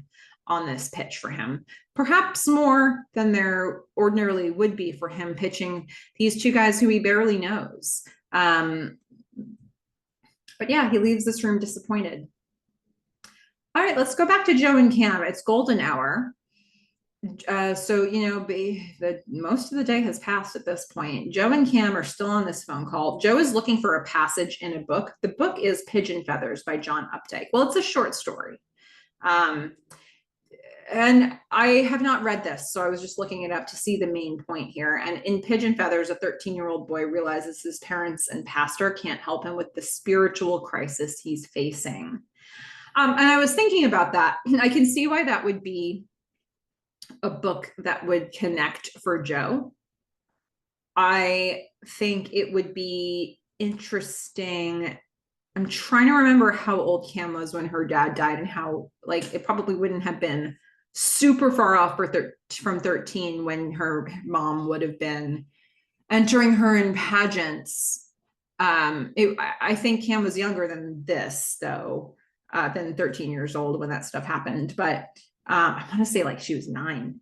But, you know, this idea of them actually and having that be sort of a literal thing for their stories. But I also think that it's interesting that we're getting pigeon feathers that can be described this way when we're getting this episode where Haley is breaking down with her dad and her parents don't quite know why. What kind of a crisis is she facing at this particular moment? She, I don't believe, is 13 yet, but she's also not super far off from it. So it's an interesting book to place here. The camera is behind Joe's ear, sort of looking through his glasses, almost, we're reading over his shoulder for sure. Joe says, okay, I found it. Now he's quoting. So here's the passage that he is reading. He says, David was visited by an exact vision of death, a long hole in the ground no wider than your body, down which you are drawn while the white faces above recede. You try to reach for them, but your arms are pinned. Shovels pour dirt into your face. There you will be forever in an upright position, blind and silent, and in time, no one will remember you, and you will never be called. As strata of rock shift, your fingers elongate, your teeth are distended sideways in a great underground grimace, indistinguishable from a strip of chalk. I just love the way Lee Pace says strip of chalk here. And the earth tumbles on and the sun expires. Meanwhile, we watched what Cam is doing here. She's sitting at a table in sort of the suite or living room area. She's dipping maybe a bit of bread or something into Nutella, and she's sucking the Nutella off of the bread. She's a really interesting eater. She's very, very, very habitual eater. And she's giving this look as Joe's reading this, like, wow, this is a lot, this passage here. And Joe finishes up. He says, an unaltering darkness reigns where once there were stars. What a bleak short story. Cam's like, Jesus. She sucks the Nutella off the bread. It's like a bread stick or something like that. I don't know. Joe says, but that's not the end of the story. He puts the book down. He's walking barefoot around his apartment. He says, this kid, his grandmother tells him to go shoot all the pigeons in the barn. And it makes him think about death. And he has this crisis of faith. And he is making sort of a collision motion, like with his arms and hands. He says, and nobody reassures him. He's surrounded by this non-belief. It's like a conspiracy, and he's just wising up to it. We watch Cam, the sun is, streaming in behind her, and she's just listening. And Joe says, but he still has to shoot all these pigeons, and he does that. He just shoots the hell out of them, and he picks up a dead pigeon, and he stares at it, and it's actually gorgeous. And he decides right then and there that no God who would give so much beauty to such a worthless creature would fail to let him live forever. Like his faith is restored. He's been gesturing like he's holding the pigeon himself. He's on a headset now, so he can use both hands. So he clasps his hands together. One of the things that's worth noting also about those phones, both of the phones that they were using, and a good reason for Joe to switch to a headset, is that when you had a phone up to your ear for that long, it could like start to get sore. Like it could start to give you a headache, or it could start to get sore. And they've been on the phone the entire day. So he has now switched to a headset. So there's that. So he's just finished with this, sort of paraphrasing this comment that no God who would give so much beauty to such a worthless creature would fail to let him live forever, like his faith is restored. Cam says, is that what you believe? We see Joe again. He says, I just don't know. I guess I hope there's something more. Cam says, huh? He says, huh, what? Cam is sitting there. She's still at this table. It's a really interesting sort of non-glamorous choice where we see her body sort of on one side of the frame, and then her legs are sort of diagonally pointed towards the camera, which makes your legs look big. Makes you like the body parts that are closer are going to look longer and bigger. It's not a particularly glamorous choice, but it is an interesting setup. She says, it's just weird. I never thought of you as a guy who needed more. I don't know that she loves it. Like, she might not agree with this thing that she just learned. Joe winces a little bit because that was a deep belief. And this is obviously a very important story to him. He says, all right, what do you believe? She says, well, I saw this shrine in Japan. The locals tear it down right to the foundation every 20 years. And then they build it right back up again, back to its original state. And they've been doing this for 1,300 years. Nothing in it's original anymore, but it still looks identical to the day it went up. Joe smiles at that. He says, it's beautiful. She says, well, no. I mean, I don't think these people are doing it for some spiritual reason. I think they're doing it because they're holding on to the process of it, the doing of it. That's all that matters. Joe kind of takes that in. She says, that's what I think. I don't know. I've been trying to find some solace in that lately. And he challenges her, but he says, how's that working out for you? And she's a little offended. This is the second time that I hear that tone of her voice. She says, not that great, Joe, but thanks for asking. Oops. He's gonna fix this real soon. But I'm just thinking, like, so his takeaway from this short story that he loves so much is that there's intention, there's beauty, there's purpose, and that purpose lives on. I don't know if that's like the soul, that like the soul lives on from him, that he's thinking there, like the soul of this pigeon, like God wouldn't let it all just die there. That's my initial instinct about what he's saying. Cam's saying, I don't know if I believe that. And then she's taking something that could be a spiritual observation about people rebuilding these temples, and she's saying it's actually not. It seems like it's a spiritual thing, but it's not spiritual. It's because people need to do things. People need to feel that there's meaning in a thing, and that in itself puts the meaning in it. So it's a pretty big like clash of belief systems there, if I'm interpreting that right.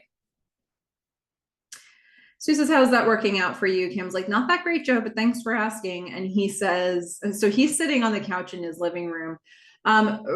Really interesting choice here. So he's on the couch in his living room. He drops down to sit on the floor in front of a coffee table that has a chessboard on it, kind of similar to the one that Ryan had. And the couch is underneath three sort of a triptych of paintings. And there are these vertical paintings, and they have all of these they look like cells almost. One is all blue, one's all red, one's all green. We've certainly seen that color combination before in this show. And Joe's like, I'm sorry, that was unfair. She says, yeah, it was. Joe says, look, I'm 45. I've got no family. We're going to see him from this side, sitting on the floor, sort of down at his hip level.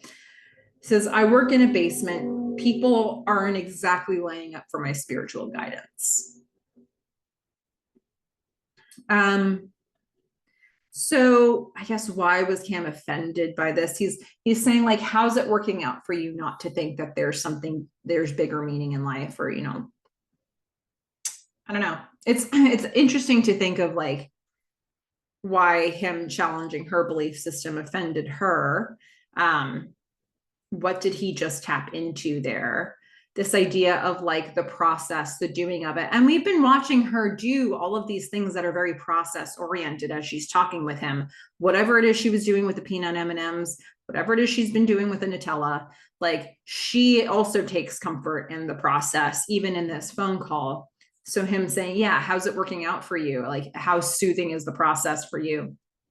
I don't know. Maybe that's what it's coming from. So he says, people aren't exactly lining up for my spiritual guidance. She says, is that what this is about? He says, what? She says, well, you said you didn't have a family. You don't want one, do you? This feels like an important conversation that she wants to have right now, given that the whole kids thing that we're about to uncover was a factor for her and Tom. Joe closes his eyes. He says, well, my dad died last spring. She says, oh God, Joe, I'm sorry. Back on track here. Like, we've got a broader context for these belief systems. She puts her legs down. She sits up. He says, yeah, and you know what this is like. She's also lost her dad. He says, but some really interesting choices here. So we're going to see him from the side. The camera's now at the level of his face. It's gone up a little bit. He's got his knees up. His arms are resting over his knees. So his arms are kind of in the frame too. We're kind of getting, sort of this. So he says, you just start to think about everything. And when I was 15, I made this vow that I would never have kids, all because of him, his dad. He was just, so now, one of my favorite details of this show, the camera angle switches just for this little bit of dialogue, because we've been seeing him from this side, sort of gesturing with his hands as he's talking, but now the camera angle switches to this. So when he's gesturing, it looks like he's protecting himself. So Joe has said, all because of him. He was just huge and imposing. Cam says, you're huge and imposing, right? Then we see Joe again, still protecting himself. He says, he made me feel small, like I was less than nothing. And I never wanted to risk, and then we go back to this side, doing that to a child. And then he died. And I'm like, there at his funeral, and there's hardly anyone else there. And he felt like the small one all of a sudden. What an interesting choice to just show us that little bit. The part where he's talking about how big and imposing his dad was, how he felt so small, and he's shielding himself with his hands. We're looking at him down like this, as if we are his father standing over him. And he's protecting himself from us. He's protecting himself from his dad. It makes it almost feel like there was physical abuse involved. We certainly know that there was emotional abuse involved. I think physical abuse, the symbol of this bat of, like, be tough no matter what. I think the thing that we saw from him in season 1, where he was swinging the bat after he got beaten up and he was hurting physically while he was swinging the bat, but he kept swinging the bat until it stopped hurting, or until he could deal with the pain. That's something that makes you think, like, oh, was there like a physical abuse element there?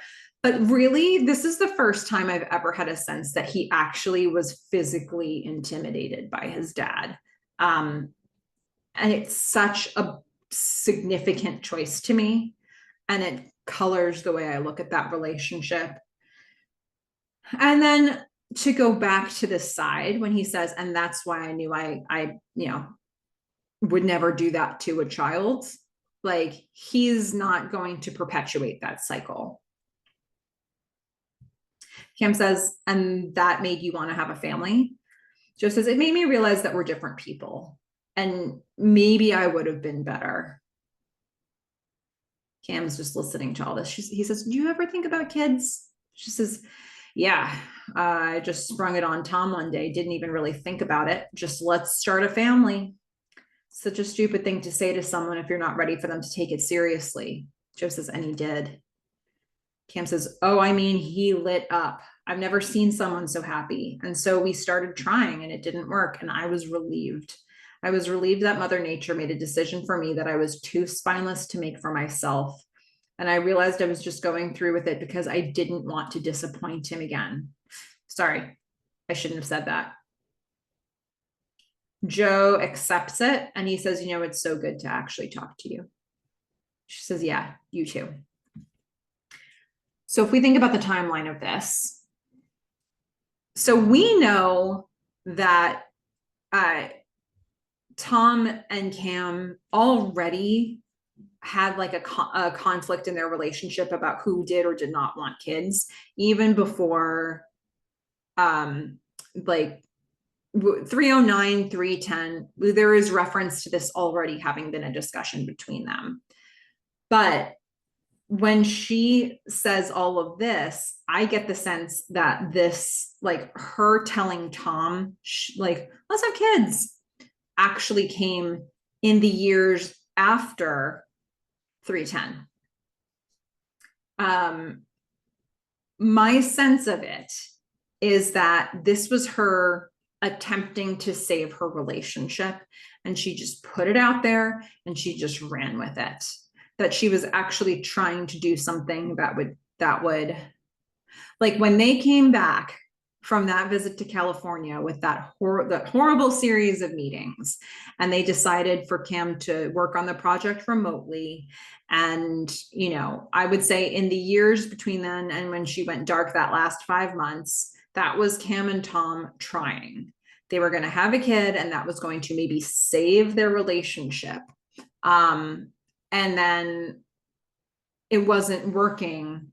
And then when that wasn't working, that started to be the end for them. I mean, the end was already starting long before that, but this was like a last ditch effort for them to try to make it happen.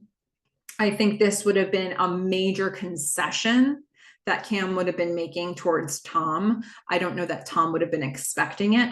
So I think he probably, being much more traditional than she is, he probably was like, you know, she's saying like he was so happy.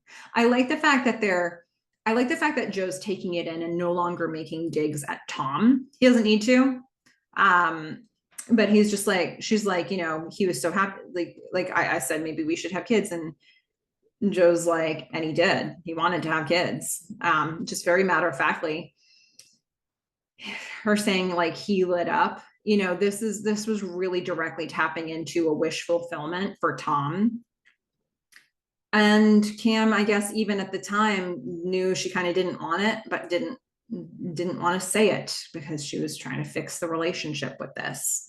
So her saying, I didn't want to disappoint him again. This is post the reveal to Tom that she slept with Joe. And, you know, this was the Band-Aid. But the Band-Aid never happened. And then at some point when they realized it wasn't happening, it was like, oh, that really wouldn't have worked anyway. And Tom found somebody else, and, you know, so it all devolved. But yeah. Okay, so they both agreed that it's nice to talk with each other, and we'll keep going here. So we're going to see the AGEC sign in the hallway being put up at Donna and Diane's office. Donna and Diane are looking at this sign being put up. It was AGA, and now it's got a K at the end. Diane says, I think it's going to take a while for me to get used to that. Donna's like, I mean, come on, AGAC? What is that? It sounds like a painful hiccup. Diane says, it does kind of remind me of pond scum. Donna says, oh God, Trip makes my blood boil. Even just his name, Trip Kisker. They're walking to the central meeting area. Diane says, Elias does like him though. Both of these women look so sharp. Diane's in sort of the green and white. And actually, her outfit, her blazer, kind of reminds me of the paintings that were just in Joe's apartment over his couch. Donna is in red and white. Diane's saying, like, Elias likes him. He's a star. Look, if we're going to position you to take over the mantle once I'm gone, a little diplomacy with the new star pupil won't hurt. Donna obviously hates Tripp. She's annoyed with him. She's annoyed talking about him. They walk over to the receptionist. So I guess Donna can pick up her business cards with the new logo on them. Diane says, so how was it? Be honest. Now she's talking about Boz's pitch. Donna says, well, it's a promising arena, but I think they're too late. There's a lot of muscle and GPS already, and retail is tricky, but I can do some more digging, maybe order up an analysis. Diane knows what she's saying. She's like, no, I think John could care less about GPS. He's just restless and looking for something to do. Turns out that's not the entire story. That's what Diane thinks the story is. Donna holds up her new business card. She says, AGEC. It's the cry you hear when you step on a tiny lizard. Hey, we can still talk trash about Tripp behind his back, right? I'm a little surprised Diane agrees to this, but Diane says, let's circle back on that later. Donna's like, oh, really? I think now is the perfect time to drill down on it. And she gestures with the finger just like that. So they're obviously making fun of Tripp. Diane says, I always prefer to drill down after I'm circling back. And they both laugh. I guess these are the expressions Tripp uses. Anytime that I'm talking with somebody who enjoys this show, I try to slip these references in when I can. And, you know, most people pick up on it because it's Tripp Kisker. All right, so we're going to go back to Calnecht, which is very busy. Gordon is walking through quickly. He, hands paper to somebody. He's walking into a meeting room. There's a bunch of guys crowded around the phone. Shep is on the phone. Actually, no. Let's see. There's not a bunch of guys crowded on the phone on this one. Shep's on the phone. He says, well, I'm pulling software guys to handle support calls, and we've already had some cancellations. Call me back when you do have an answer. Gordon says, please tell me you've talked to somebody from MCI. Shep says, yeah, we did. I just did. Barry Schnellham? Gordon's like, okay, well, who the hell is Barry Schnellham? I love everybody trying to pronounce Schnellham. Shep's like, Barry Schnellham is interim manager of enterprise solution outreach. Gordon looks super frustrated by this. He's like, they're going to wait out the clock and then squeeze us until we cave on a huge rate hike for more pipe. He's shouting by the end of this. He's getting fired up. And then they hear groans outside. Gordon's like, what? They walk out of the office. Shep says, oh, it looks like customer service just face planted again. There's phones ringing. Gordon starts shouting. He's like, Barry Schnellham, listen to me, Shep. You get on the phone right now and you tell Barry Schnellman, if I don't have John Volpe on the line in the next 5 minutes, I'm personally going to drive down to MCI and put my goddamn face through his goddamn fist. He's just glitching now. He's so pissed. I like that there was this progression of how they were pronouncing Schnellham to be a gradual progression to Schnellman instead. And this whole goddamn face through his goddamn fist bit, he reversed that. That's not the outcome he's looking for. It plays as a little funny, but also, he's fired up. So, his words are getting all jumbled here. Oh my gosh. He could really use Joe being in the office right now, but where's Joe? He's still talking with Cam. Joe is basically doing laps through his apartment right now. He's swinging, he's stretching his arms, trying to keep it loose for this conversation with Cam.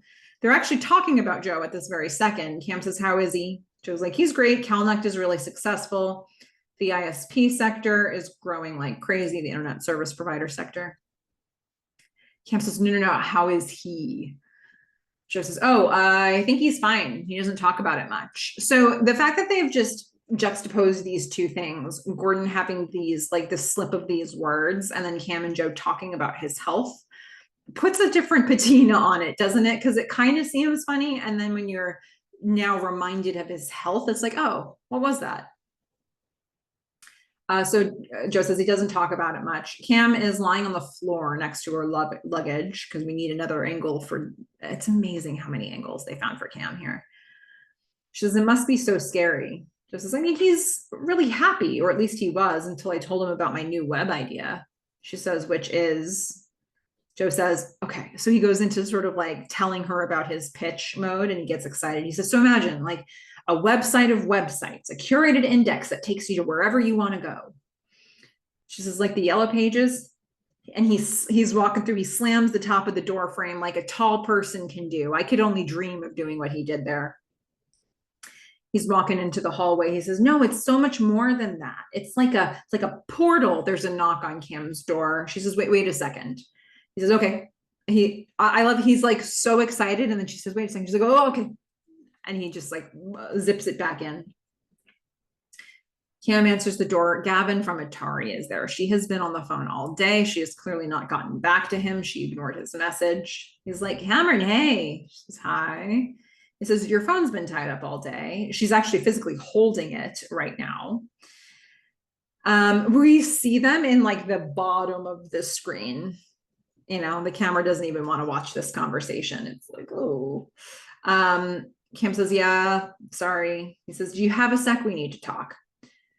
So Gavin is saying nobody at Atari wants to push forward on a product that isn't perfectly calibrated. So we've decided to push back for a time. She says, how much time?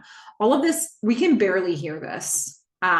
What we're seeing is Joe's face listening, trying to hear this conversation, but she's saying how much time. He's saying indefinitely. Also, we're going to need a quote tonight. She's like, So Joe's watching all of this. He's straining to hear. We're hearing like sort of soft music behind all this. We see him listening while we see Pilgrim on the screen in the foreground on his desk. Cam comes back into her hotel room. Gavin is gone now. She's upset. She leans on the wall. And then she hears Joe talking to her through the phone, which isn't up to her ear. He's like, hey, Cameron. She sighs. She wipes away her tears. Once again, she doesn't need the hemorrhoid cream for it yet, but she's going to wipe away her tears. She brings the phone to her ear. She says, hey, they're going to delay my game like indefinitely. They need to get some press release quote from me. Joe's listening to this. He's worried. She says, so I should probably go. Joe jumps in. I can write it. He cannot let her off this phone because when this call is over, it is over and they have not agreed to anything. Do not let this moment end. He says, I can write it. Anything he can do to help, right? Cam looks up. She could use this help. He says, let me help you. And also don't hang up. It's kind of where that is headed. All right, now it's time to see some people celebrating. It's the people at AGAC, the senior partners. A champagne bottle is uncorked, close up. We're going to see Don. We're going to see a bunch of people chatting in a meeting room. We've got Donna, we've got Diane, all the partners. Elias goes to give a toast. He says, okay, time to address the overeducated elephant in the room. You see Tripp standing next to him. He says, a formal welcome to our new general partner, Colton Marshall Kisker III. Gilson says, we were certainly lucky to nab you from Sequoia last year and the Joyride IPO 22X. They all cheers with each other. They're toasting. Tripp's like, I've got a lot to say, but I don't want to ruin good champagne with bad rambling. So we see Donna say, she's like, great. But then he is going to ruin good champagne with bad rambling. He continues. He says, I'm honored. I'm humbled. And I'm ready. I am. I'm ready to really drill down. Donna looks over at Diane. On monetizing my portfolio, Diane looks back. While simultaneously cultivating new and promising ventures that provide big exits with LPs clamoring to sign subscription docs. So thank you, one and all. Thank you. Oh, Tripp. Single tear. Yeah. So Elias is like, all right, fun's over, back to business. Come on, they all sit. They get to business. Elias says, Sparkplug Series B term sheet draft is available for the curious. Joyce, can you send around the target for the Pulse MD? They're speaking another language here. Joyce says, got it. Elias says, and Millennium is a write down. Let's take a knee on the web for now. Yes, Donna's like, actually, no. Rover is repurposing their software for a web play. They're getting set up in the incubator now. Donna needs Rover to keep moving forward on this because she needs to compete with her husband and Joe and who knows who else. So this doesn't really land well. This isn't the direction the other partners were thinking they were going in. So Gilson's like, are you still on point, Donna? Donna says, I made Tanya Reese associate. She'll take lead and have an update by end of day. Elias goes to say something, but Tripp actually jumps in instead. Elias was probably going to say the things that Tripp is going to say here. So we can see why there might be a connection there. Tripp says, just to throw out a quick suggestion, Donna's going to stop him. She's like, Rover has enough runway to rework their core technology and index the entire web, make it searchable. It's low risk, high reward. She keeps addressing Elias, and then she turns back to Tripp when he speaks. He's like, oh, sorry, I'm just getting caught up on the particulars, but seeing as the web is rocky territory, is jumping back into browsers maybe something? Donna's like, Rover isn't developing a browser. It's indexing the web, the whole thing. She's basically like, stay in your lane, Tripp Kisker. Tripp says, he's looking at the other partners for a little backup. He's like, could we circle back for a second and drill down on leadership? Donna looks down, smiling, like there he is, circling back and drilling down. He says, so Tanya Reese was an assistant of yours until today? And that makes Donna just stop in her tracks. Full attention now. She says, we're all well aware of that fact, Tripp. She smiles a little bit, she chuckles, but she hates that this just got brought up. Tripp says, absolutely, I'm just getting up on my skis here. But does she have a web background or any managerial experience specific to this play? Now Donna goes into protection mode. She says, Tanya sat on my desk for 2 years. She's been involved in numerous deals and consequential in the success of more than a few, not to mention the fact that she pulled Rover off the slush pile to begin with. She's smiling, but it's a plastic smile. She's hating all of this. Gilson says, just talking while I'm thinking, but since the web is frontier land, would it be the worst idea to bring in an outside consultant? Donna jumps in to protect Tanya. Diane kind of shifts a little bit. She's getting uncomfortable with the way this is going for Donna. Donna's like, I think Tanya is perfectly capable of handling the challenge. Elias is like, I bet Joey Winchester would be happy to come in. And now we're just going to get all the men suggesting men's names. Another guy at the table is like, you know who's available? Michael Hottendorf. Another guy's like, hey, Cass Reinhardt just exited Sequoia 3 months ago. Donna's like, and he would hit this out of the park. If you weren't sure if Cass was a man or woman, it's a man. Donna's like, you know what? If that's what Rover needs, I have the perfect person in mind. She looks at Diane because she's thinking of Boz. She knows Diane will back her up with that. She says, let me just make a phone call and I'll report back. She nods to Tripp like, and that's final. Elias says, okay, moving on. Quellex has missed its quarter by a bit. Donna's giving Tripp a death stare. On so many levels, right? Because they're like, ooh, a woman managing this project, and it's not even you, Donna? Oh, surely we can get a man to do this. And then they just start throwing out men's names, and she's like, no. A lot of things she's fighting against in this room in this moment, but one of them is that she's been nurturing Tanya, and she has a vested interest in this particular woman. So it's a wider conversation and also a very specific conversation at the same time.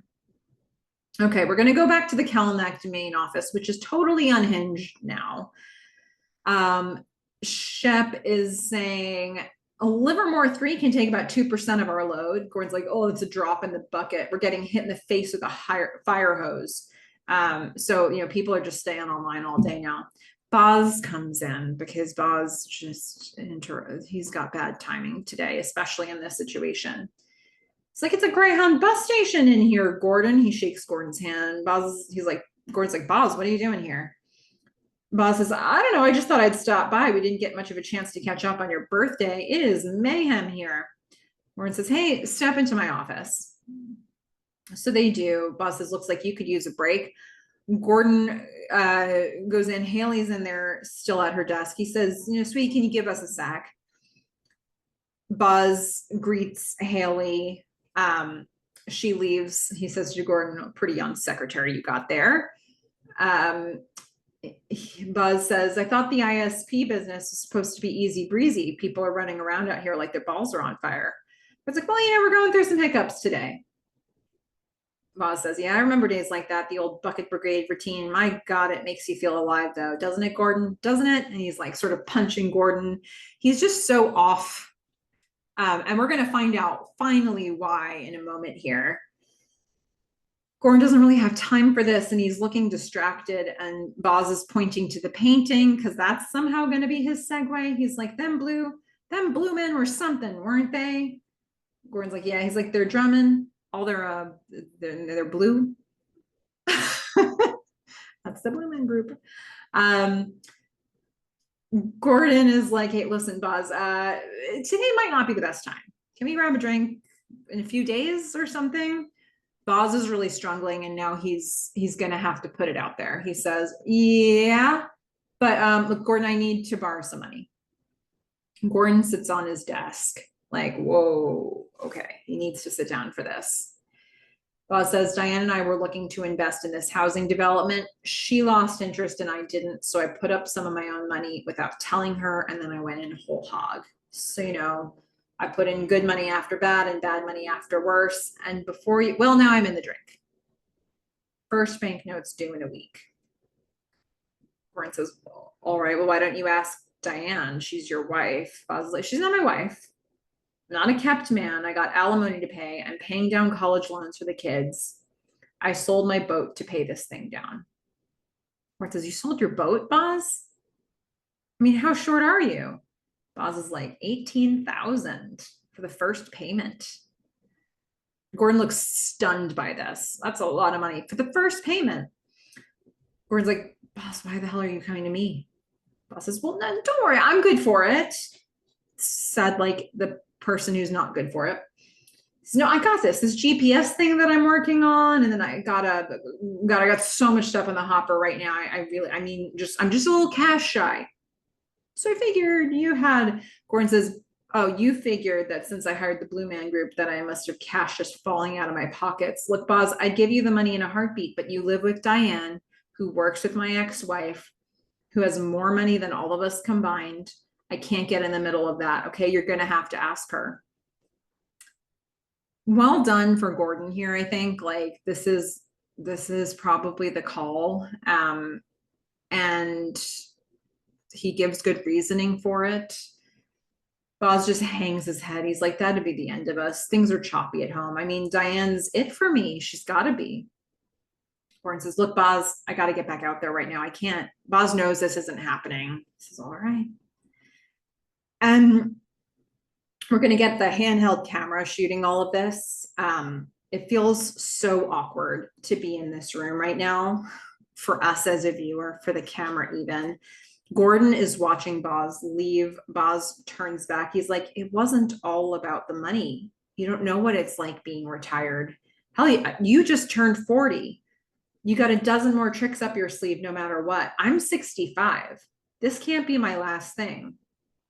Gordon sort of swallows. He's like, you have to ask her, Boz. Boz leaves the room. Gordon sits at his desk and he's just surveying the office from his chair. He looks at the computer and he starts clicking around and he's stunned at what he sees. So just, I guess, some things here. Man, oh, Boz. First of all, Boz, I think Boz does not know about Gordon's diagnosis because the thing that he said about, the ages and retirement and how many years Gordon has ahead of him. Like, I don't think you'd say that if you knew Gordon's diagnosis, because that would put a weird energy into the room. So I'm thinking that Boz is like the only one who doesn't know. Maybe Diane probably doesn't know about it either. Diane thought, that Boz made this pitch to Donna just because he's bored, but actually Boz has been keeping this secret from Diane. And I think, they have this beautiful relationship. They've been going sailing together all the time, and now he sold his boat, so we can't do that. How's he explaining that to Diane? I just, yeah, Boz is in a tough spot here of his own creation. And Gordon's like, I'm not going to be the cover up for this. Sorry. Plus, the way Boz is talking about it, like he just needs this little infusion of $18,000 or more because that's his first payment. You just know he's in trouble. Like, yeah. Oh, man. All right. So now we're going to see what's happening with Haley, because what was Gordon looking at on his computer screen that shocked him so much? We're going to see the vending machine. Necco wafers drop down the vending machine, and we can see the reflection of Haley's shoe as she goes to pick it up. And then she grabs the wafers, and we're going to see the camera come up. We're going to see the reflection of Haley's face. Gordon comes to find her. He's like, Haley. He's going to invite her into his office.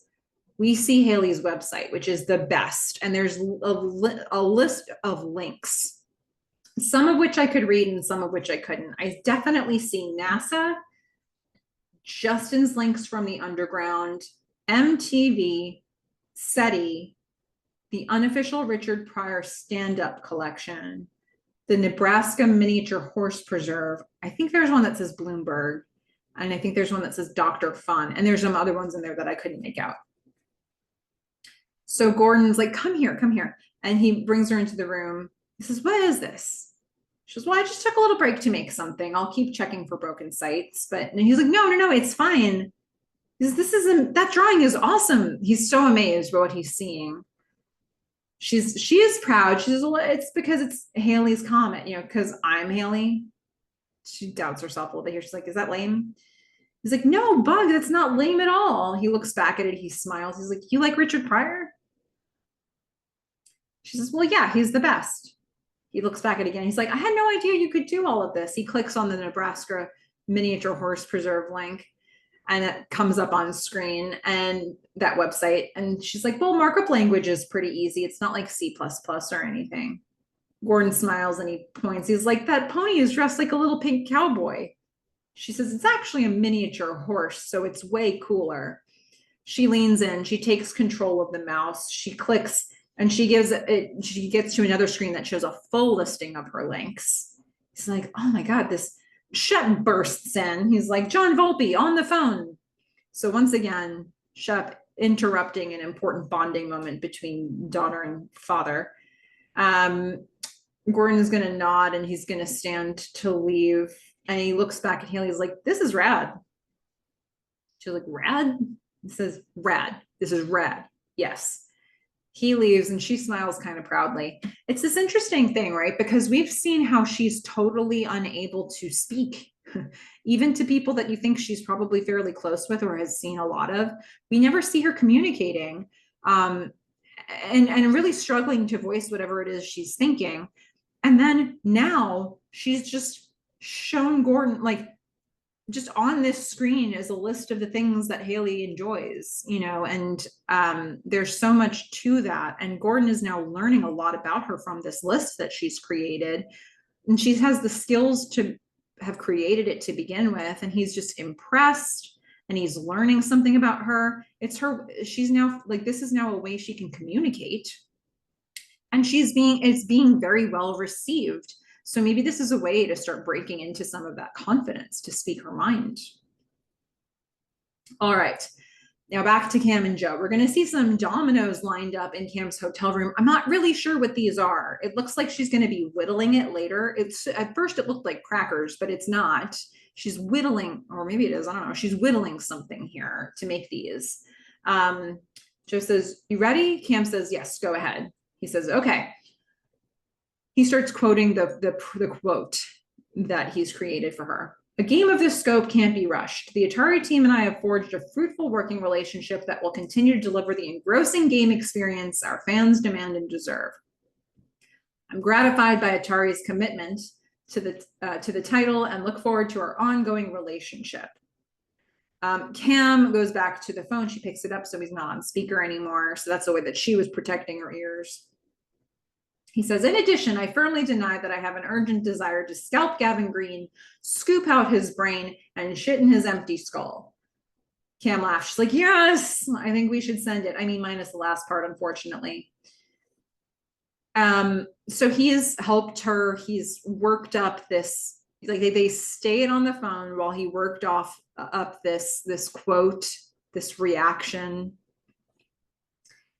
And then it seems like he really wants to impress something on her. He says, listen, I know it's hard to swallow this right now, but you are so good at what you do. Cam smiles. She scoffs a little bit like, yeah, Joe, come on.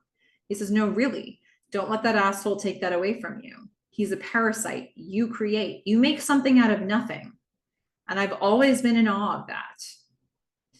And he's like touching Cam's soul with this. It's a pep talk, but it's also like a little balm for her in this moment where she's hurting a bit. Like he's taking care of the to-do list item that you know she would have struggled with. And then he's like, and I'm going to make you feel better too. And then he says, and not to the room to ruin the moment, but I really got to pee. She's, oh my God, me too. Okay. And he throws down his headset and he runs out of the room, and she throws down the phone and she runs out of the room, knocking over all of her dominoes. So they just go down. Once again, you know, I love that earlier in the episode, we had a TV show talking about TV shows. And now I love that they've got these characters who have been on the phone so long, they just have to take a bathroom break. It's a great way to get into the next scene or into a commercial. But it's also like a thing that you never seem to see characters doing. But these two people have been on the phone so long, of course they're going to have to take a bathroom break at some point. It's a very natural thing. So it just, I don't know, makes it feel very lived in with the scene. All right, Gordon with the Calneck team, they're on a conference call. They're huddled over a table. Gordon's pretty fired up here. He's finally got John Volpe on the phone. He says, yes, John, we understand that part, okay, but our trunk lines are totally clogged over here. Now, we had a contract that specifically, we hear John's voice. He says, and we'll uphold that contract if that contract doesn't explicitly codify expansion. We see people shaking their heads through the room. Shep's like, John, Shep Grammaticus here, VP of Ops. This is a rate issue. Let's talk rates. We want to engage. He says, if this is a rate issue, we want to talk rates. I love his name, Shep Grammaticus. Yeah. That's, what a great name. John says, it's crowded out there, Shep. Only so much bandwidth in the ISP market. Can't really say there's just pipe laying around for you. Shep's like, look, we get it. We'll break our rate lock. Gordon sort of waves that away. He says, look, John, just level with us. All right. What have we got? What have we got to pay? John is frustrated. He's like, guys, I'm afraid you're not hearing what I'm saying. There's no more pipe for you, period. And if you gentlemen need anything else, Barry Schnellum is your guy. Take care now. He hangs up. We hear a dial tone. The camera is looking up at Gordon from the phone for this whole thing. Like John is talking straight at Gordon. So now the other workers in the room are batting their around. They're like, are we an ISP with no backbone? We're already hemorrhaging customers, says another one. Be dead before we switch providers. Somebody else says, can they do this? Somebody else says, why are they freezing us out? Gordon, a light bulb goes on. He's like, they're starting their own ISP. This company is going to directly compete with them.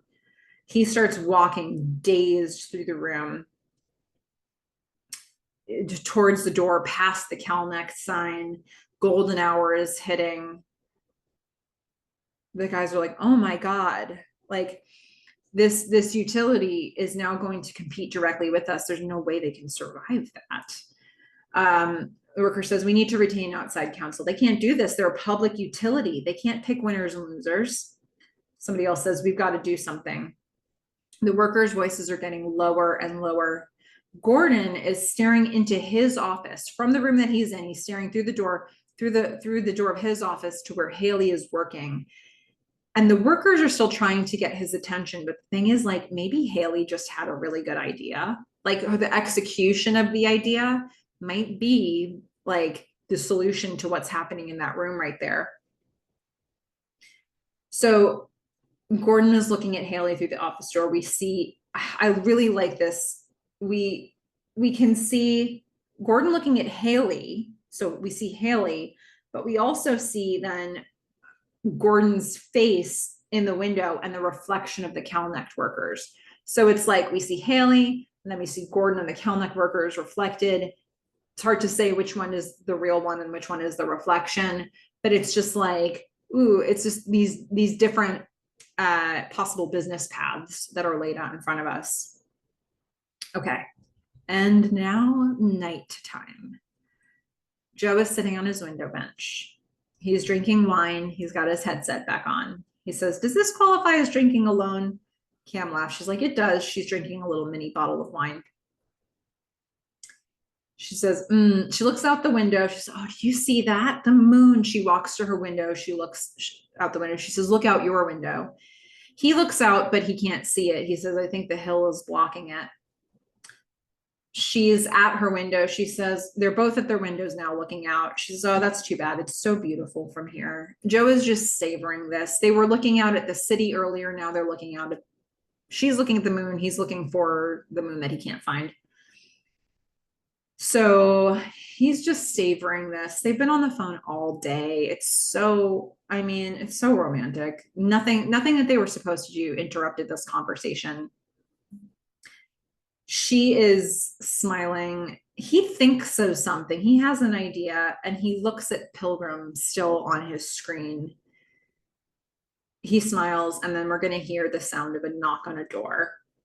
Cam goes to open her door, and Joe is there. And she smiles, and he smiles. He's wearing his leather jacket. He steps closer. She says, you missed the moon. He says, oh, well. And he walks into her apartment. Those two. So freaking romantic. Look, I think just the very fact that they're both single now makes me feel better about this. And I also feel like, maybe I should say this at the end of the next scene, but I think like these two just, this conversation feels like these two people are finally at like on this same level. They were always like season one, Joe is her boss. Not to say that it can't work when there's like a status difference between people in a couple, but it definitely didn't feel that they were equal in season one. If anything, it often felt like Joe was doing things sort of behind her back, and he was sometimes lying and manipulating her. They, you know, and then they always, any interactions they had, they were always after that in a relationship with somebody else, one or both of them. And so there was all of that happening. And now they're both single. They've both been through a lot. They're meeting each other in this moment at a time coming off of probably a depression for both of them. So you could say, I don't know, is it super healthy that they're not like standing on their own 2 feet individually, and that like this, but you know, in this moment, they're at the same sort of stage, and they are both comforting each other, and they're both a calming influence. And as much in the past as I've seen one or both of them sort of be like fighting and being scrappy and trying to make things happen, it feels in this moment like they're just like, this whole thing feels like an exhale. Like, they're just living in the moment. They're just being in this episode. We haven't often seen them doing that. We've often seen them doing and trying. But here, there's a lot of acceptance that's happening here. There's a lot of, they're not on the same page about everything, but even when they aren't, they're able to hear each other out and repair it fairly quickly. It just feels like this is a moment where they're just exactly on the same page with absolutely no outside factors causing a problem in what they've got going on right now. I mean, it's just such this beautiful moment in time for them, and a place to start a foundation of something. And I don't know, I just thinking of this whole thing as an exhale. They're just like breathing into this conversation and sort of healing each other through this conversation. Yeah, they've earned this, you know? Okay. So we're going to go to Donna's office. She puts down a folder. Tanya walks in cheerfully with Donna's juice for the day. Oh, poor Tanya. Tanya's like, Southeast Asian today, pineapple, lemongrass, and mint. Gosh. Donna says, thank you, Tanya. Tanya, stay a sec. There's been a slight change. We see Tanya's face as she braces herself for some news. It's not good news. She's basically got demoted. Or like, was she really promoted? I don't know. The elevator dings. Tanya gets off the elevator looking miserable. We hear Boz's voice. He's storytelling to the rover team. He's already been brought in. He's like, I kid you not. We come up through that little trailer I was telling you about. We go through the woods, naked as a jaybird, playing a banjo. I kid you not. It really happened. So Tanya's walking into all this. Elliot and Vera and Cecil, the whole rover team, they're laughing at Boz's story. Tanya walks in with this ultra plastic smile. Boz is like, hey there, Tanya. How are you? I'm just getting acquainted with the numbnuts here. Tanya nods. She's like, good to see you, John. Just very formal. She says, should we get started? Boz says, sure. Tanya starts handing out papers. She came prepared for this. She says, here's a list of short to midterm goals up for discussion, of course. Boz is like, of course. Tanya says, aiming at a product we want to deliver in the next couple of weeks. All right, that's a pretty quick turnaround for that. But yeah, okay, we're going to see that these two are now a management team for Rover. And it's not starting in the best place. Tanya was undercut to get here a little bit.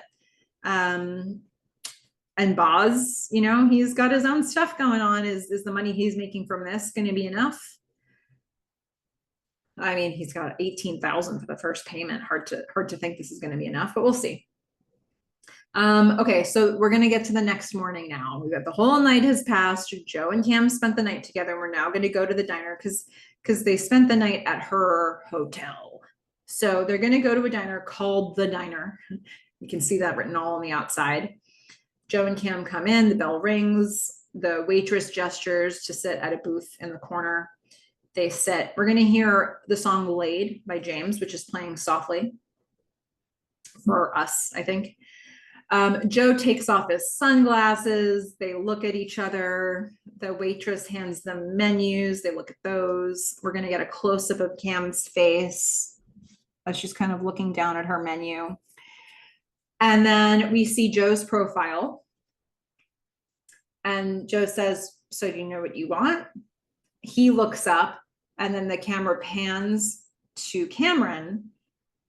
And we see her profile. The music starts getting louder, and we get her close up again, hopeful.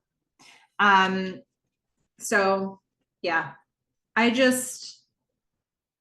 what a fun way to end this. You know, the next morning, the breakfast, do you know what you want? And you feel like she wants more of this, but I don't know. It's fine. I guess fill in the blank on what she wants, on what the answer to that is. So that is 402. There's some feedback on this that I'll get into in a moment here. But first, the music. The main needle drop that we get here that I can pinpoint is the song Laid by James at the very end there. It's a 1993 song. Cam and Joe are at that diner. In terms of favorite quotes, I've got one from Joe. That's such a Cam Alonu thing to say. I enjoyed that. Cam saying, I bet you were one of the only babies with a chiseled jawline. Just the idea of that is so great. Boz says, then I started to SOS like an SOB. enjoyed that as well. I'm going to put the line from Gordon that he was getting confused on. If I don't have John Volpe on the line in the next 5 minutes, I'm personally going to drive down to MCI and put my goddamn face through his goddamn fist. But my favorite quote of the episode, and look, I probably should have picked something from Cam or Joe here. There are a lot of really good lines between them, but I'm actually going to go with one that Shep said, which was, we're not talking Chernobyl style meltdown yet, but we're in 3 Mile Island territory for surezies. I mean, very specific references here, and I'm liking it. All right, let's get to some feedback for this episode. First thing that I wanted to say, in the last episode, we really, I was trying to work through the timeline of that cold open, that opening sequence where we got so many time jumps. And I had landed in like mid 94 on the episode, but got some commenters who were on the case for this. So Evan the Stray, Frack and Toaster Lover, and Amelia Flowers did some good work in sort of sleuthing out what timeline we were actually on. And I'm not going to try to read that feedback here because they were like often sort of in conversation with each other on that. And I think it makes a lot more sense just to go back to the comments from 401 and just read how they worked through it. I would say it seems like they landed on it being late 93 by the end of that sequence. Evan, I believe, had found that coffee pot live stream happened in November of 93. So there was a feeling that late 93 is where they landed at the end of all of those time jumps at the end of 401. Which I'm totally happy to buy. And if we can, spot any anchors that come up in this or other episodes to root us in that, great. Here's what I will say though. There is a problem for me in one scene of that timeline, no matter where we land. And that problem bothers me enough that I'm now going to put this as like the third detail on this show that really bothers me. Really bothers me. Look, I mean, having done that Felicity podcast, I can tell you that there was stuff that really bothered me about some of the writing in that show, especially as the seasons went on, that was like very problematic in terms of like, it doesn't make sense, or like, why is this here? Or where did this character go? That stuff was really big stuff. The problems that I have in the writing of this show are all minor, and usually could have been fixed fairly easily had they thought to do that. One problem that I've had is the whole who beat Joe up situation. For those who think it was Boz, I needed to have a scene later for that to work, like a scene of Boz feeling regret, because we've now seen by season 4, we have seen so many times Boz goes on apology tours, Boz feels remorse for things, Boz apologizes for things. We have seen that a lot. So for us not to have gotten that between Boz and Joe to this point doesn't make a ton of sense to me. If it was Boz, if it was Nathan, I think I got as much information as I need. I'm totally happy with that solution. But to me, that storyline feels a little iffy. The second one was from season 3, where we get Cam going to a diner to meet up with one of the mutiny users to get the joysticks. And like the whole thing where he finds out, like, she seems to have information about his son's passing that she shouldn't have. And that is an extension of the whole thing that we saw with Ryan pitching about we need to make chats private. But she had already accessed the information and had read this guy's private chat. But I thought by having that scene in there, they were trying to expand that. I didn't actually need that scene at all if we're not going to expand that storyline. So I would have preferred they just deleted that scene. But so that was 2. The third thing for me happens in 401.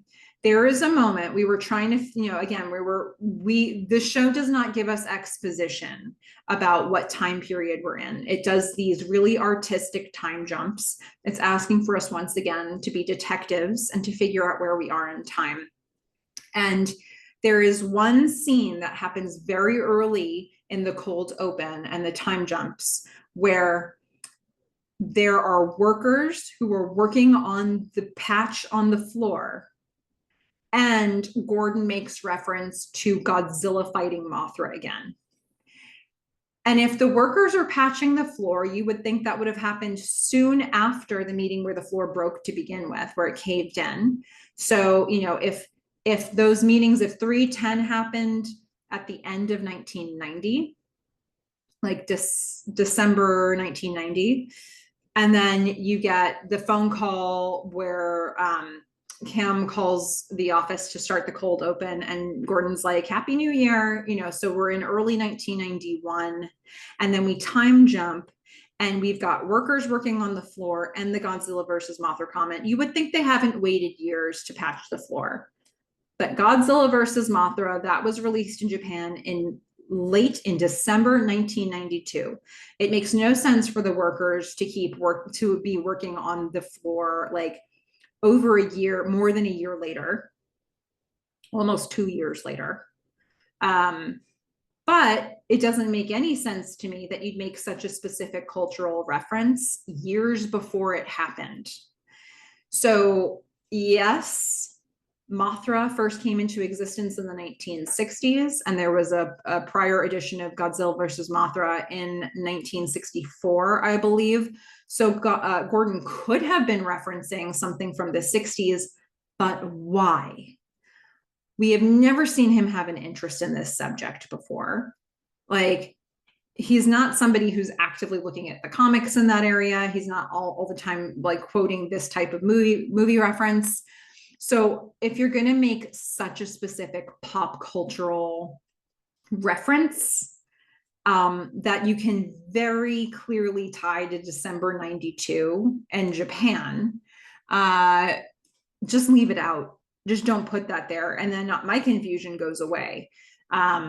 So that's why if I sort of move forward from that being, something that happened in late 92, that's where my timeline differed from what Evan the Stray Fractal Lover and Amelia Flowers landed. So I'm very happy to accept us landing in like late 93 for the time jumps. But that piece is going to be a sticking point for me. And it would be a sticking point no matter where we land, because there's just a problem in that timing. If to have both of those things happening at the same time doesn't compute for me. Okay, so that's that. Now some feedback from Nico Duera on 401, who says, the start of a different season. It looks different, different colors. The computer background sounds are left aside for more humane and sentimental sounds. And the characters look different, very 90s. It presents a more corporate Donna, a rejuvenated Gordon without glasses and mustaches, and friendlier, sentimental Joe, less selfish, but always clever. Yeah, I like, it's often been mentioned that each season has its own tone. It's like a different vibe to it.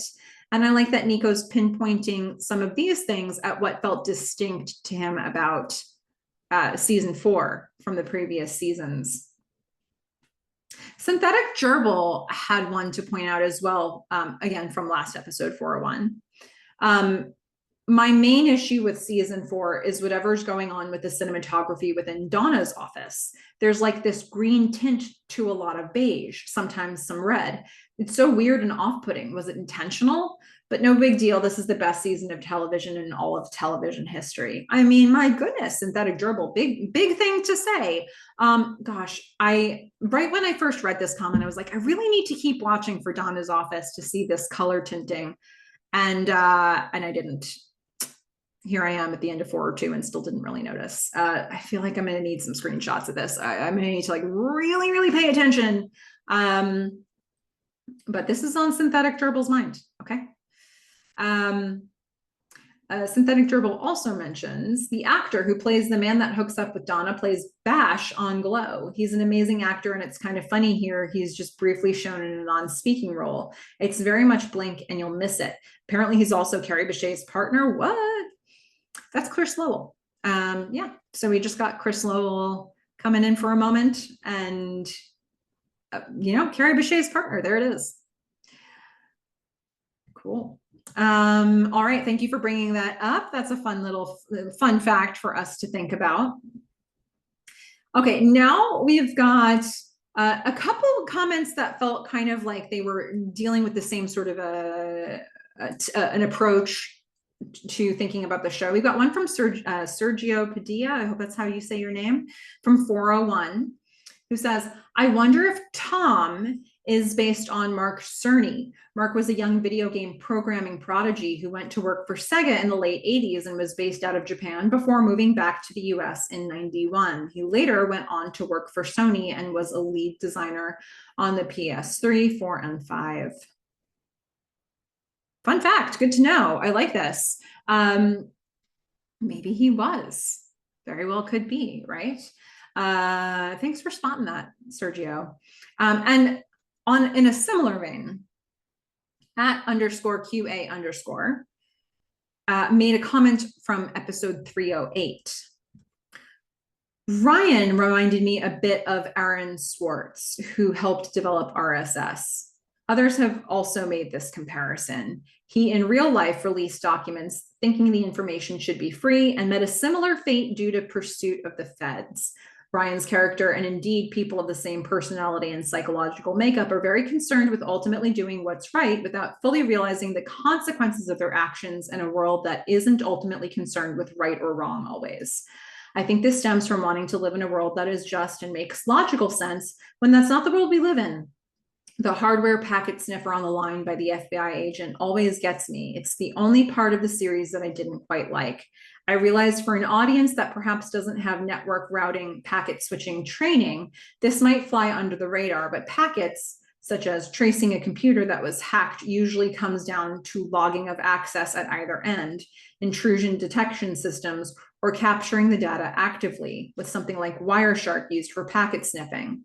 This may have been an intentional bluff by the agent, as feds do to allude to having information they may not have, but they would have logged IP addresses and access of the system at the other end, account names, access times, etc.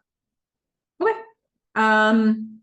good to know. I certainly didn't have that technical knowledge, so but I would buy it as a bluff as well, because there, from some of the research that Amelia Flowers had done, it sounded like this was a fairly new thing and that it was very expensive. So somebody like Ryan perhaps wouldn't even have had a lot of information about what this thing did and what it was. So bluffs could have worked. If that's the way that it makes most sense for somebody with the technical knowledge, but also just to be able to put a sort of an idea that this Ryan might have been sort of like an Aaron Swartz. That's something that people can potentially look up here. Thank you for sharing that. Okay, and now some thoughts from Frack and Toaster Lava. Okay, first from 206.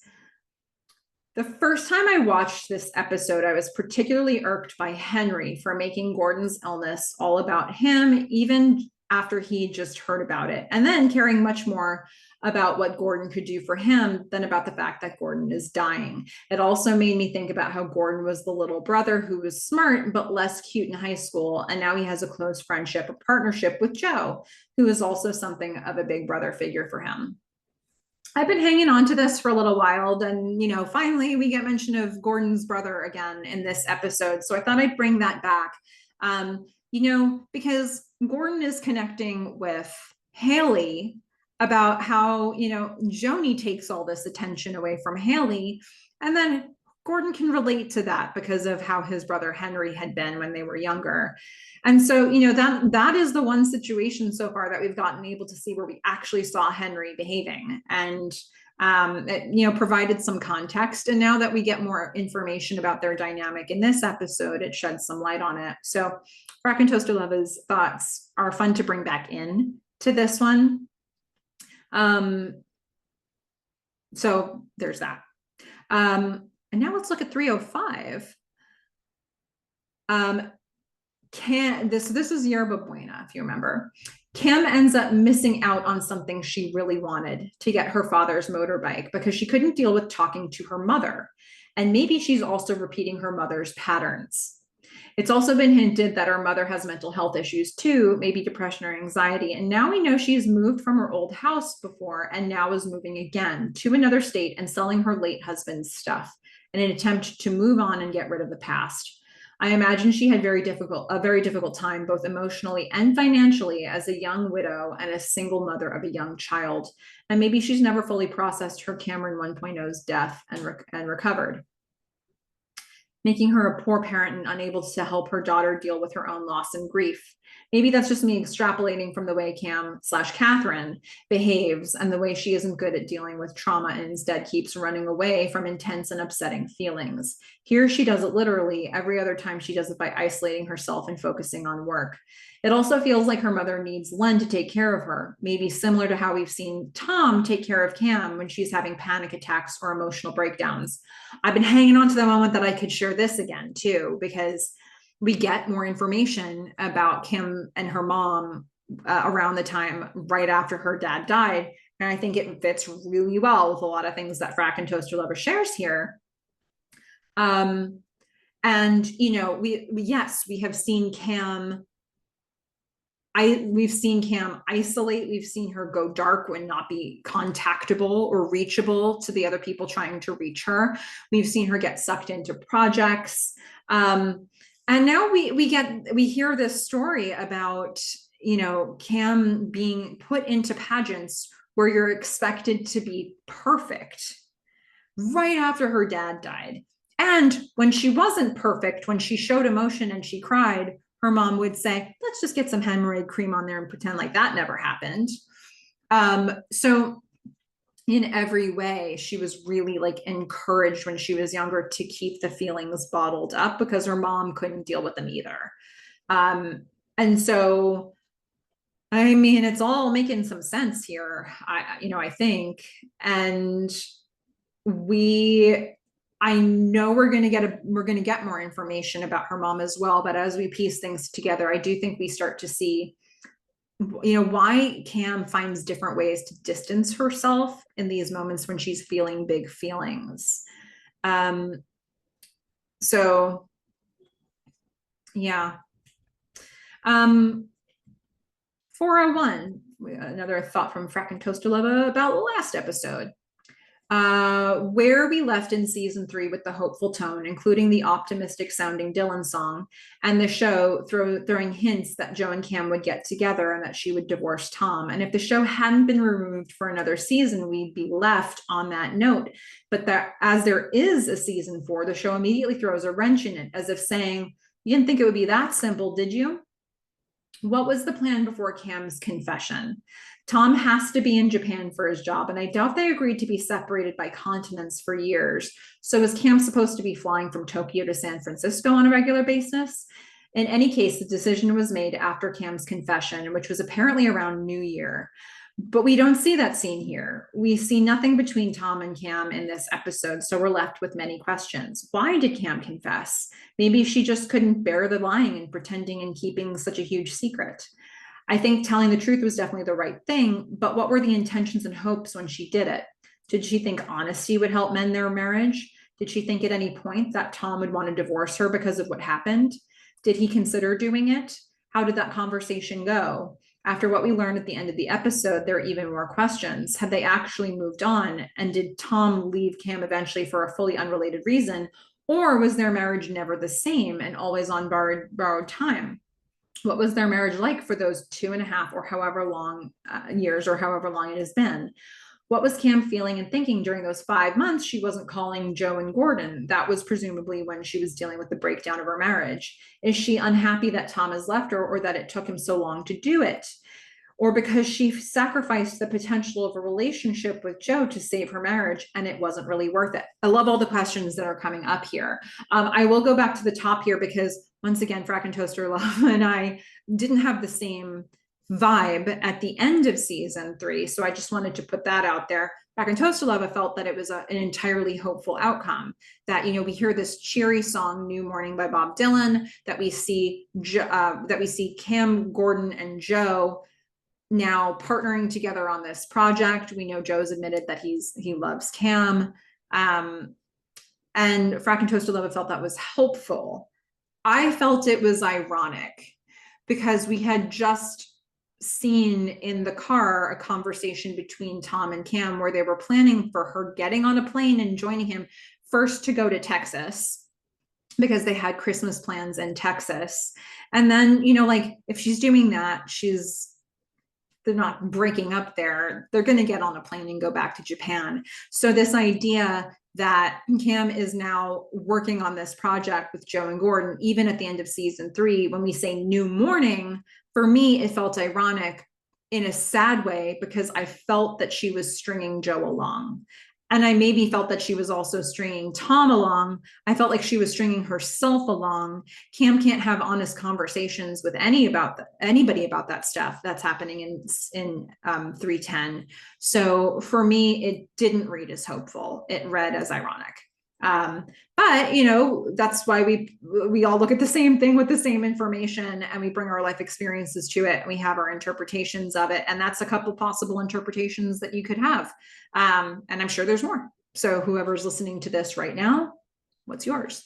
But we don't get to see what happens in that, between that moment and then in all that time jumping, and then Cam at the hotel saying, "Tom left me." What was all that in the middle? And I think Frack and Toast to Love raises some really good questions to think about that are not directly answered necessarily, especially not in 401. Although we do start to get a little bit of more information about that in 402. I think the fact that the kids thing got brought up again after Cam revealed to Tom that she had cheated on him with Joe, and after they had decided she was going to work remotely on the project, Cam lets slip, "I'm thinking about kids," and Tom's like, "Amazing, I'm all in," and they're trying for it and it's not working. And that feels like that filled up some, couple, maybe a year, maybe 2 years, maybe that full time before this last 5 months where, Cam went completely dark and maybe the relationship was totally off. So I would say, Cam is the one who mentioned, she says, "I mentioned kids," and Tom was excited about it. So what was the motivation for doing that? Was that a relationship repair? Was it something she kind of thought she wanted, but she was exploring it and Tom was a little more excited about it immediately? They tried for a while, perhaps. And so they were working towards a repair. They were working towards maybe a Band-Aid, for being real honest about it. And then in the end, she realizes, I actually don't want kids. It's a good thing it's not happening, but Tom does still want kids. And, if Tom wants kids, maybe he should have kids and maybe she shouldn't, it's just, they got to that place. And what was the timeline of all this? We don't really know, but I do think the information we get starts to address a few of the questions that Frack and Toast to Love posed. But yeah, that's the kind of stuff the show is asking us to consider because of the fact that they haven't given us that information or that exposition. All right. And now let's hear from Amelia Flowers. I'm going to go way back in the feedback. I'm bringing in a comment from 103. That's right. I'm doing it. Regarding Cam, the childhood trauma, she's a fighter but soft underneath. I loved the time when Joe showed his scars the next day. That wasn't the first time that was the first time she didn't go for him, which meant verbal battle. I wish there was more of their relationship, but we get that later. I think ultimately they help heal each other. I believe that Cam doesn't want to get into a relationship with Joe. She's fine having sex with him, but she doesn't view him as boyfriend material. They are too different. He's her boss, a zillion years older, wears a suit, etc. That sex scene, episode 6, happened in August, and the relationship is more established. That she leaves it weeks, a couple months to ask about his scars shows the shift in her. She recognizes he is like her, so much is hidden, and she wants to know him. She has feelings, but because of her background, she won't open up unless he does first. I mean, this is what Amelia was clocking at 103. You know, their relationship started just physically. And then, you know, like the willingness to open up with each other, that was something that developed gradually. And now we get all the way to 402, and we can see how very far these two have come with each other. In fact, we don't even see the physical piece in this episode. All we see is the connecting emotionally and the conversations. So look how much of a change that is by the time we get to 402. They're not even in the same room as each other for almost the entire episode. And yet I feel that they're so closely connected right now. So fun interpretations from Amelia. One more thought here from last episode from Amelia from 401. Well, this was the first rewatch where I felt the same dread that Gordon is about Cam coming back into Joe's life. He's such a mess. I know. It's hard not to remember that going into this episode. And I think, you know, is there a chance what's happening now between Cam and Joe is codependent? Because Joe has been like an addict, like obsessed with Cam all these years. Cam, you know, she's coming off of a really dark period herself, and they're finding solace in each other right now. Is that good? Is that healthy? Is that not? I don't know. But at the very least, they're kind of on the same page, which they've never been before. So this feels good. This feels right. This feels like the right moment for them to connect with each other. All right. From Cam House GF, starting with a comment from 309. Of course, there's lots of things to say regarding Cam and Joe in this episode. What an electric pairing. I love how they're wearing matching outfits throughout the episode. It's amazing how much changes in just a few years and how much stays the same. That was a quote. Seeing Cam and Joe reconnecting after everything they did to each other in previous seasons and in the same place and event where they had their first major breakup is poetic. The chemistry between Cam and Joe feels more palpable and magical than ever, and knowing that they have to go back to their normal lives after that day makes the scene a little bittersweet. Cam tearing up because she doesn't know if her reconnection with Joe was authentic or orchestrated always gets me. It hurts even more when we realize that she's in the same place and event where Joe betrayed her 7 years ago.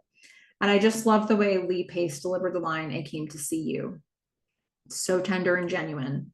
One could argue that Cam and Joe shouldn't have slept together, but honestly, it was bound to happen sooner or later. I agree that this moment feels like a celebration. The physical connection was the thing that pulled them together at the beginning of the show, even though they eventually developed real feelings for each other. After all the harm they did to each other in the previous seasons, all the fights they have, and the unsolved tension between them in season 3, I'm not surprised that they reconnected in every aspect. Yeah. So, you know, 309 now takes on a different context when we saw what happened in 310, and we get sort of what happened in 401, and what a rough situation that put Joe into, waiting for Cam. And that idea of like the physical connection versus the emotional connection and how that evolved as well. I just loved hearing Cam House GF's takes on what we saw in 309.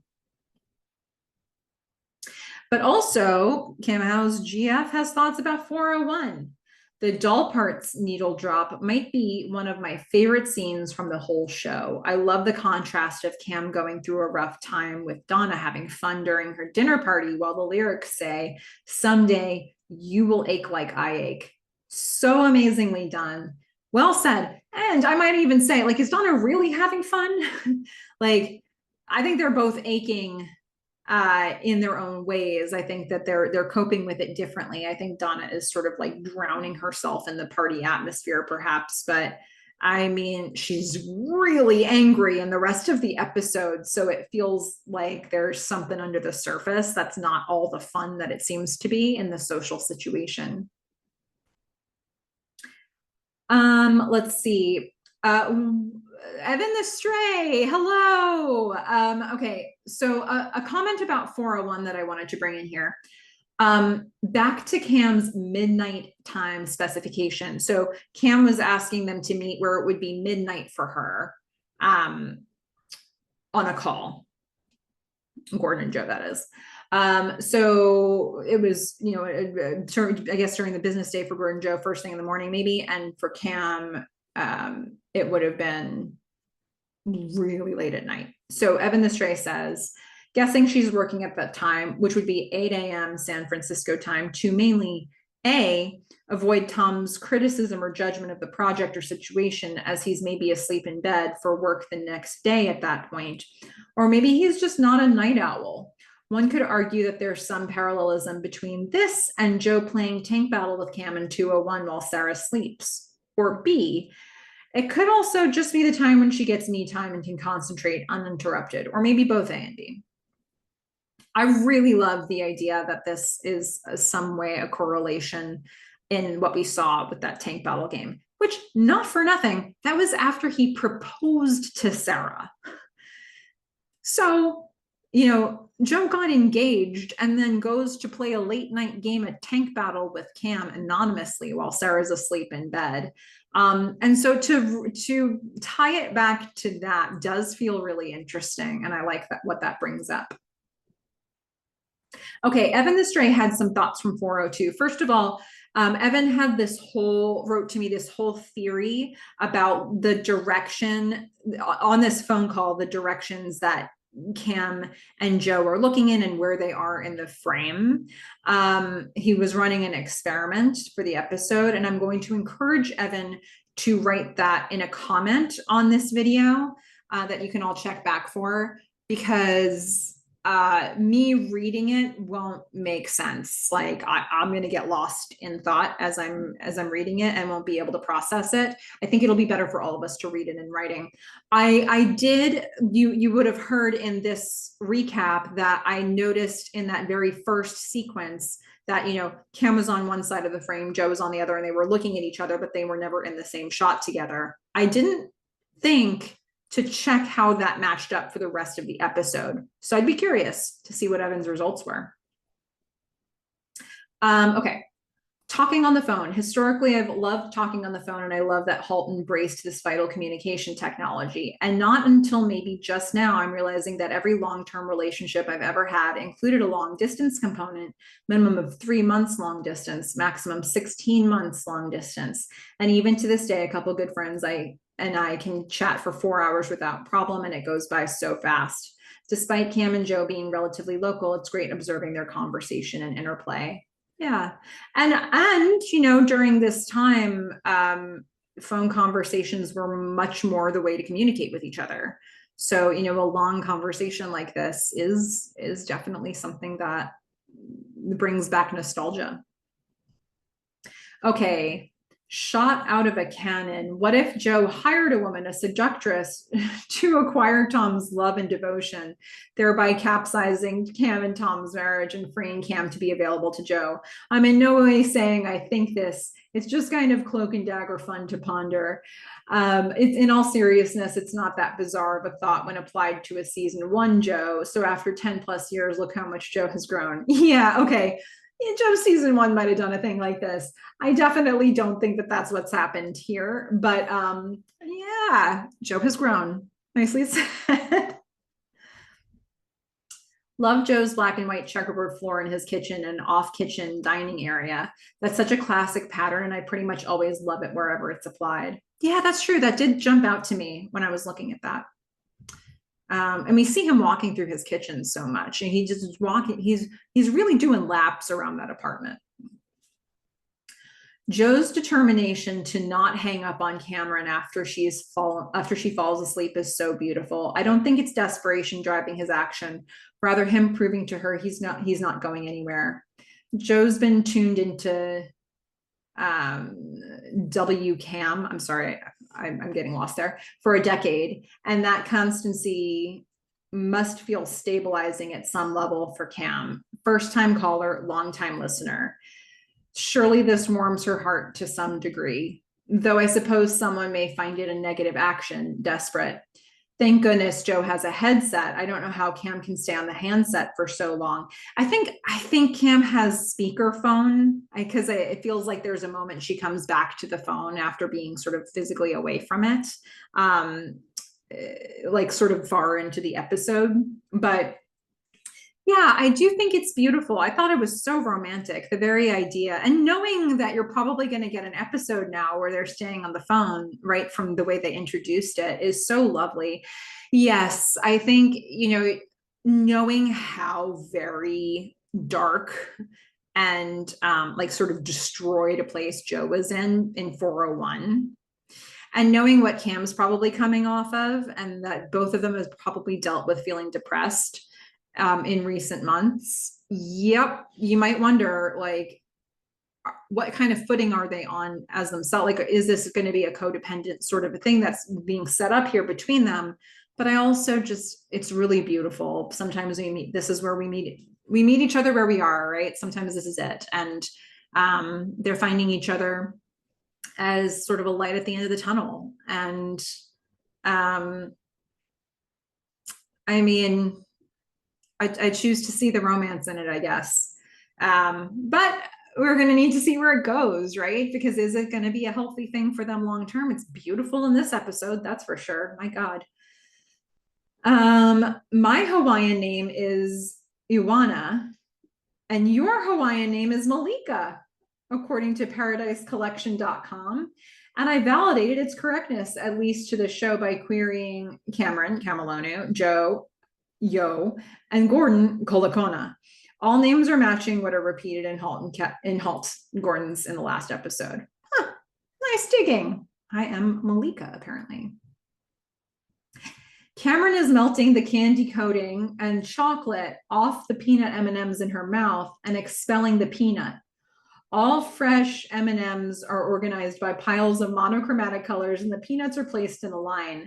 This is either for minor entertainment and or a manifestation of what she likely feels a lack of control in her life. Yeah, okay. That is helping to clarify what that activity was. I landed in some of the similar visuals of that I don't know how she was doing it. So that helps explain that for sure.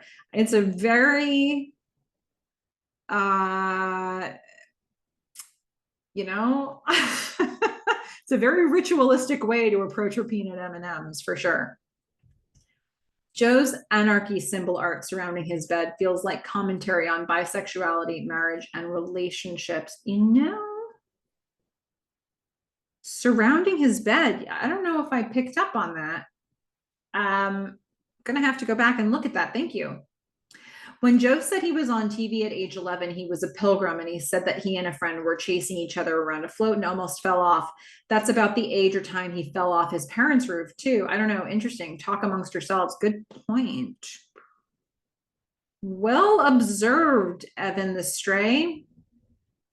We can add child beauty pageants to Cam's list of childhood traumas. There's a swimsuit competition portion. Seriously, how messed up is that? That likely plays into her punk attire later in life. Yeah, I mean, I think of it as something, I mean, the Cam that we know now, that we've known since season 1, you wouldn't think that she would like the idea of a pageant. But I also think that it's been exacerbated by the fact that was how her mom was coping with her dad passing away. So like the association there is even stronger than whatever her belief system might have been about it. Joe's melancholy musings of the lady, the paramedics, and the ice cream truck, along with the brilliantly bleak John Updike excerpt, reveal his struggles grappling with death, dying, and questions of a hereafter. The excerpt appears to be from the 1964 Ollinger Stories publication in one volume of multiple stories first published in the New Yorker magazine. What's particularly interesting to me is that Joe reads the passage verbatim with only one omission, with his spoken line, "In time, no one will remember you and you will never be called." It omits following "called" the phrase "by any angel." I can only speculate on reasons, but nonetheless, I find its omission interesting. Totally didn't know that. Thank you for raising that. And I guess Now that you're saying that, I guess, is this also something that he's like, how did they get into this conversation?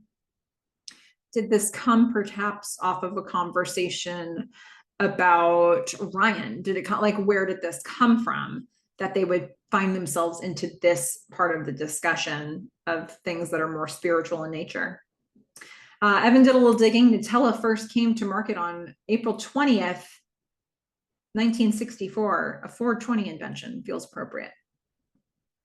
This series is really one a person can continue to grow into. The first time watching 10 years ago, I was the same age as Joe in season 1. This time in season 4, same. New perspectives are discovered, especially with this deep dive. I recall your comments on Joe raising his hands above his head with when talking about his father and how his father felt huge and imposing to him. Your perspective, if memory serves correctly, was that was a sign for his father was physically abusive to Joe. Yep, that totally tracks. I mean, look, if you don't see that here, that's fine. Like, because in the show, this is what we get as the reference to physical abuse from his dad. It's a very specific choice of how to set up the camera, and a very specific choice that Rachel Goodlett-Katz, the editor, would have made in splicing this together, and a bunch of people had to approve that. So read what you will into it. But I mean, it's a choice. It's a number of choices that people made to get to this point, right? So, I mean, I think it tells us something. Okay, Joe talks about his decision at 15 years old to not have children because he didn't want them to feel like he did. And I felt so caught off guard by hearing this. I'd forgotten it. I have a very specific and vivid memory of being in my bedroom at 16 years old and thinking to myself that if passing on my genes could lead to a child feeling the way that I did, then I didn't want to place that burden on them. It's not like I was a hardliner on that from then on, but the memory is well set. So much about Joe following 308 feels so relatable in ways I didn't anticipate. I'm sure focusing so deeply on episodes this go around is a major factor too. I'm embracing it all as learning, therapy, and growth. Oh, that's so cool. I think there's I mean, I do think deep diving in this way does change, potentially how you look at a thing. But I do think this show has a capacity to meet you where you are as well. And then partly because, we've got five main characters with Boz who are at all different stages of their lives. They're dealing with all these different, the places that they start at the beginning of season 1 and how they evolve over time. Depending on what's happening in your world, you may connect with somebody that you didn't connect with before. And so I think it's all fun to just see how it shifts over time. And I will say that it hadn't been long since my last previous rewatch of this show when I started this deep dive, but season 3 really surprised me in how differently I felt about some things and some scenes. So, it's nice when a show can surprise you. Okay. Zana's and Diane's qualms about how Agak sounds is understandable, but if they flip it backwards, it could be pronounced in a way that sounds like Kegger, which is decidedly much more party than Agak. Yeah, but they're not going to give Trip Kisker top billing. They're going to add word names on, the name partner is the name at the front. Which would be Elias Amador. So, and yeah, it would be more party, but that's not how they do it. It's unfortunate and uncomfortable seeing Boz so anxious, stressed about his finances and his communication to Gordon of his challenged relationship with Diane. Boz also seems to be in the dark about Gordon's health status, as he's implying Gordon has another 20 plus years to get to Boz's age. Yeah, right. And I guess we've never, it's amazing that everybody has been keeping this secret. Especially that Donna has kept it from Diane, to be honest.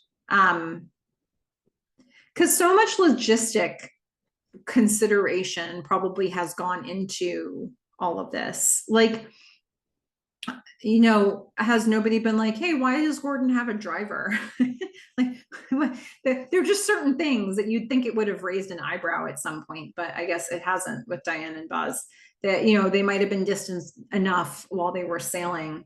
I think it's such a shame that, this is really the first time since Boz and Diane have gotten together that they're like the least open of all of these dynamics. Like they have the most secrets between them. Well, Boz has the most secrets from Diane, maybe not the reverse. But yeah, it'll be interesting to see how that develops for them. Okay, the song Laid that's playing while Cam and Joe are at the diner always makes me think of the movie American Wedding whenever I hear it. Wonder how common that is. Joe asks Cam if she knows what she wants, and then she looks up. So good. Yeah. I mean, I don't remember the movie. I don't know that I ever saw the movie American Wedding, but I certainly have a lot of associations with the song Laid. I feel like I really remember hearing that a lot, like around college age, although that was quite a bit after it came out. But yeah. Okay, reach out and quote someone. I see what you did there. Nicely done. Barry Schnellum. Barry Schnellum, listen to me, Shep. You get on the phone right now and you tell Barry Schnellman, if I don't have John Volpe on the line in the next 5 minutes, I'm personally going to drive down to MCI and put my goddamn face through his goddamn fist. Line from Gordon. Yep, we heard and you read that correctly. Is Gordon getting his concepts or idioms or words confused, or is it just a normal flub people make? Also, Schnell translates too fast in German. That he is not. A quote from Joe. He's a parasite. You create, you make something out of nothing, and I've always been in awe of that. There's a quote from Cam. Just weird. I never thought about you as the kind of guy who needed more. After hearing this, Joe shakes his head while grimacing, like in disbelief. This is her assumption, or that he's surprised she thinks it's silly, that he's too pragmatic and or shallow to believe in something more. Maybe even that he's disappointed in himself by veering into this topic and having this comment from Cam is a losing move, and he wants or needs to win in this conversation. Interesting thoughts. Another quote, a couple more quotes from Joe. One, it made me realize that we are different people, and maybe I would have been better as a dad. And one more from Joe, it's so good to actually talk to you. I mean, lots of good quotes in this one, a lot of dialogue, a lot of quotes to pull from in this episode. So, I mean, this was 402. Thank you all for joining me on this ride. I've been excited to talk about this episode for such a long time.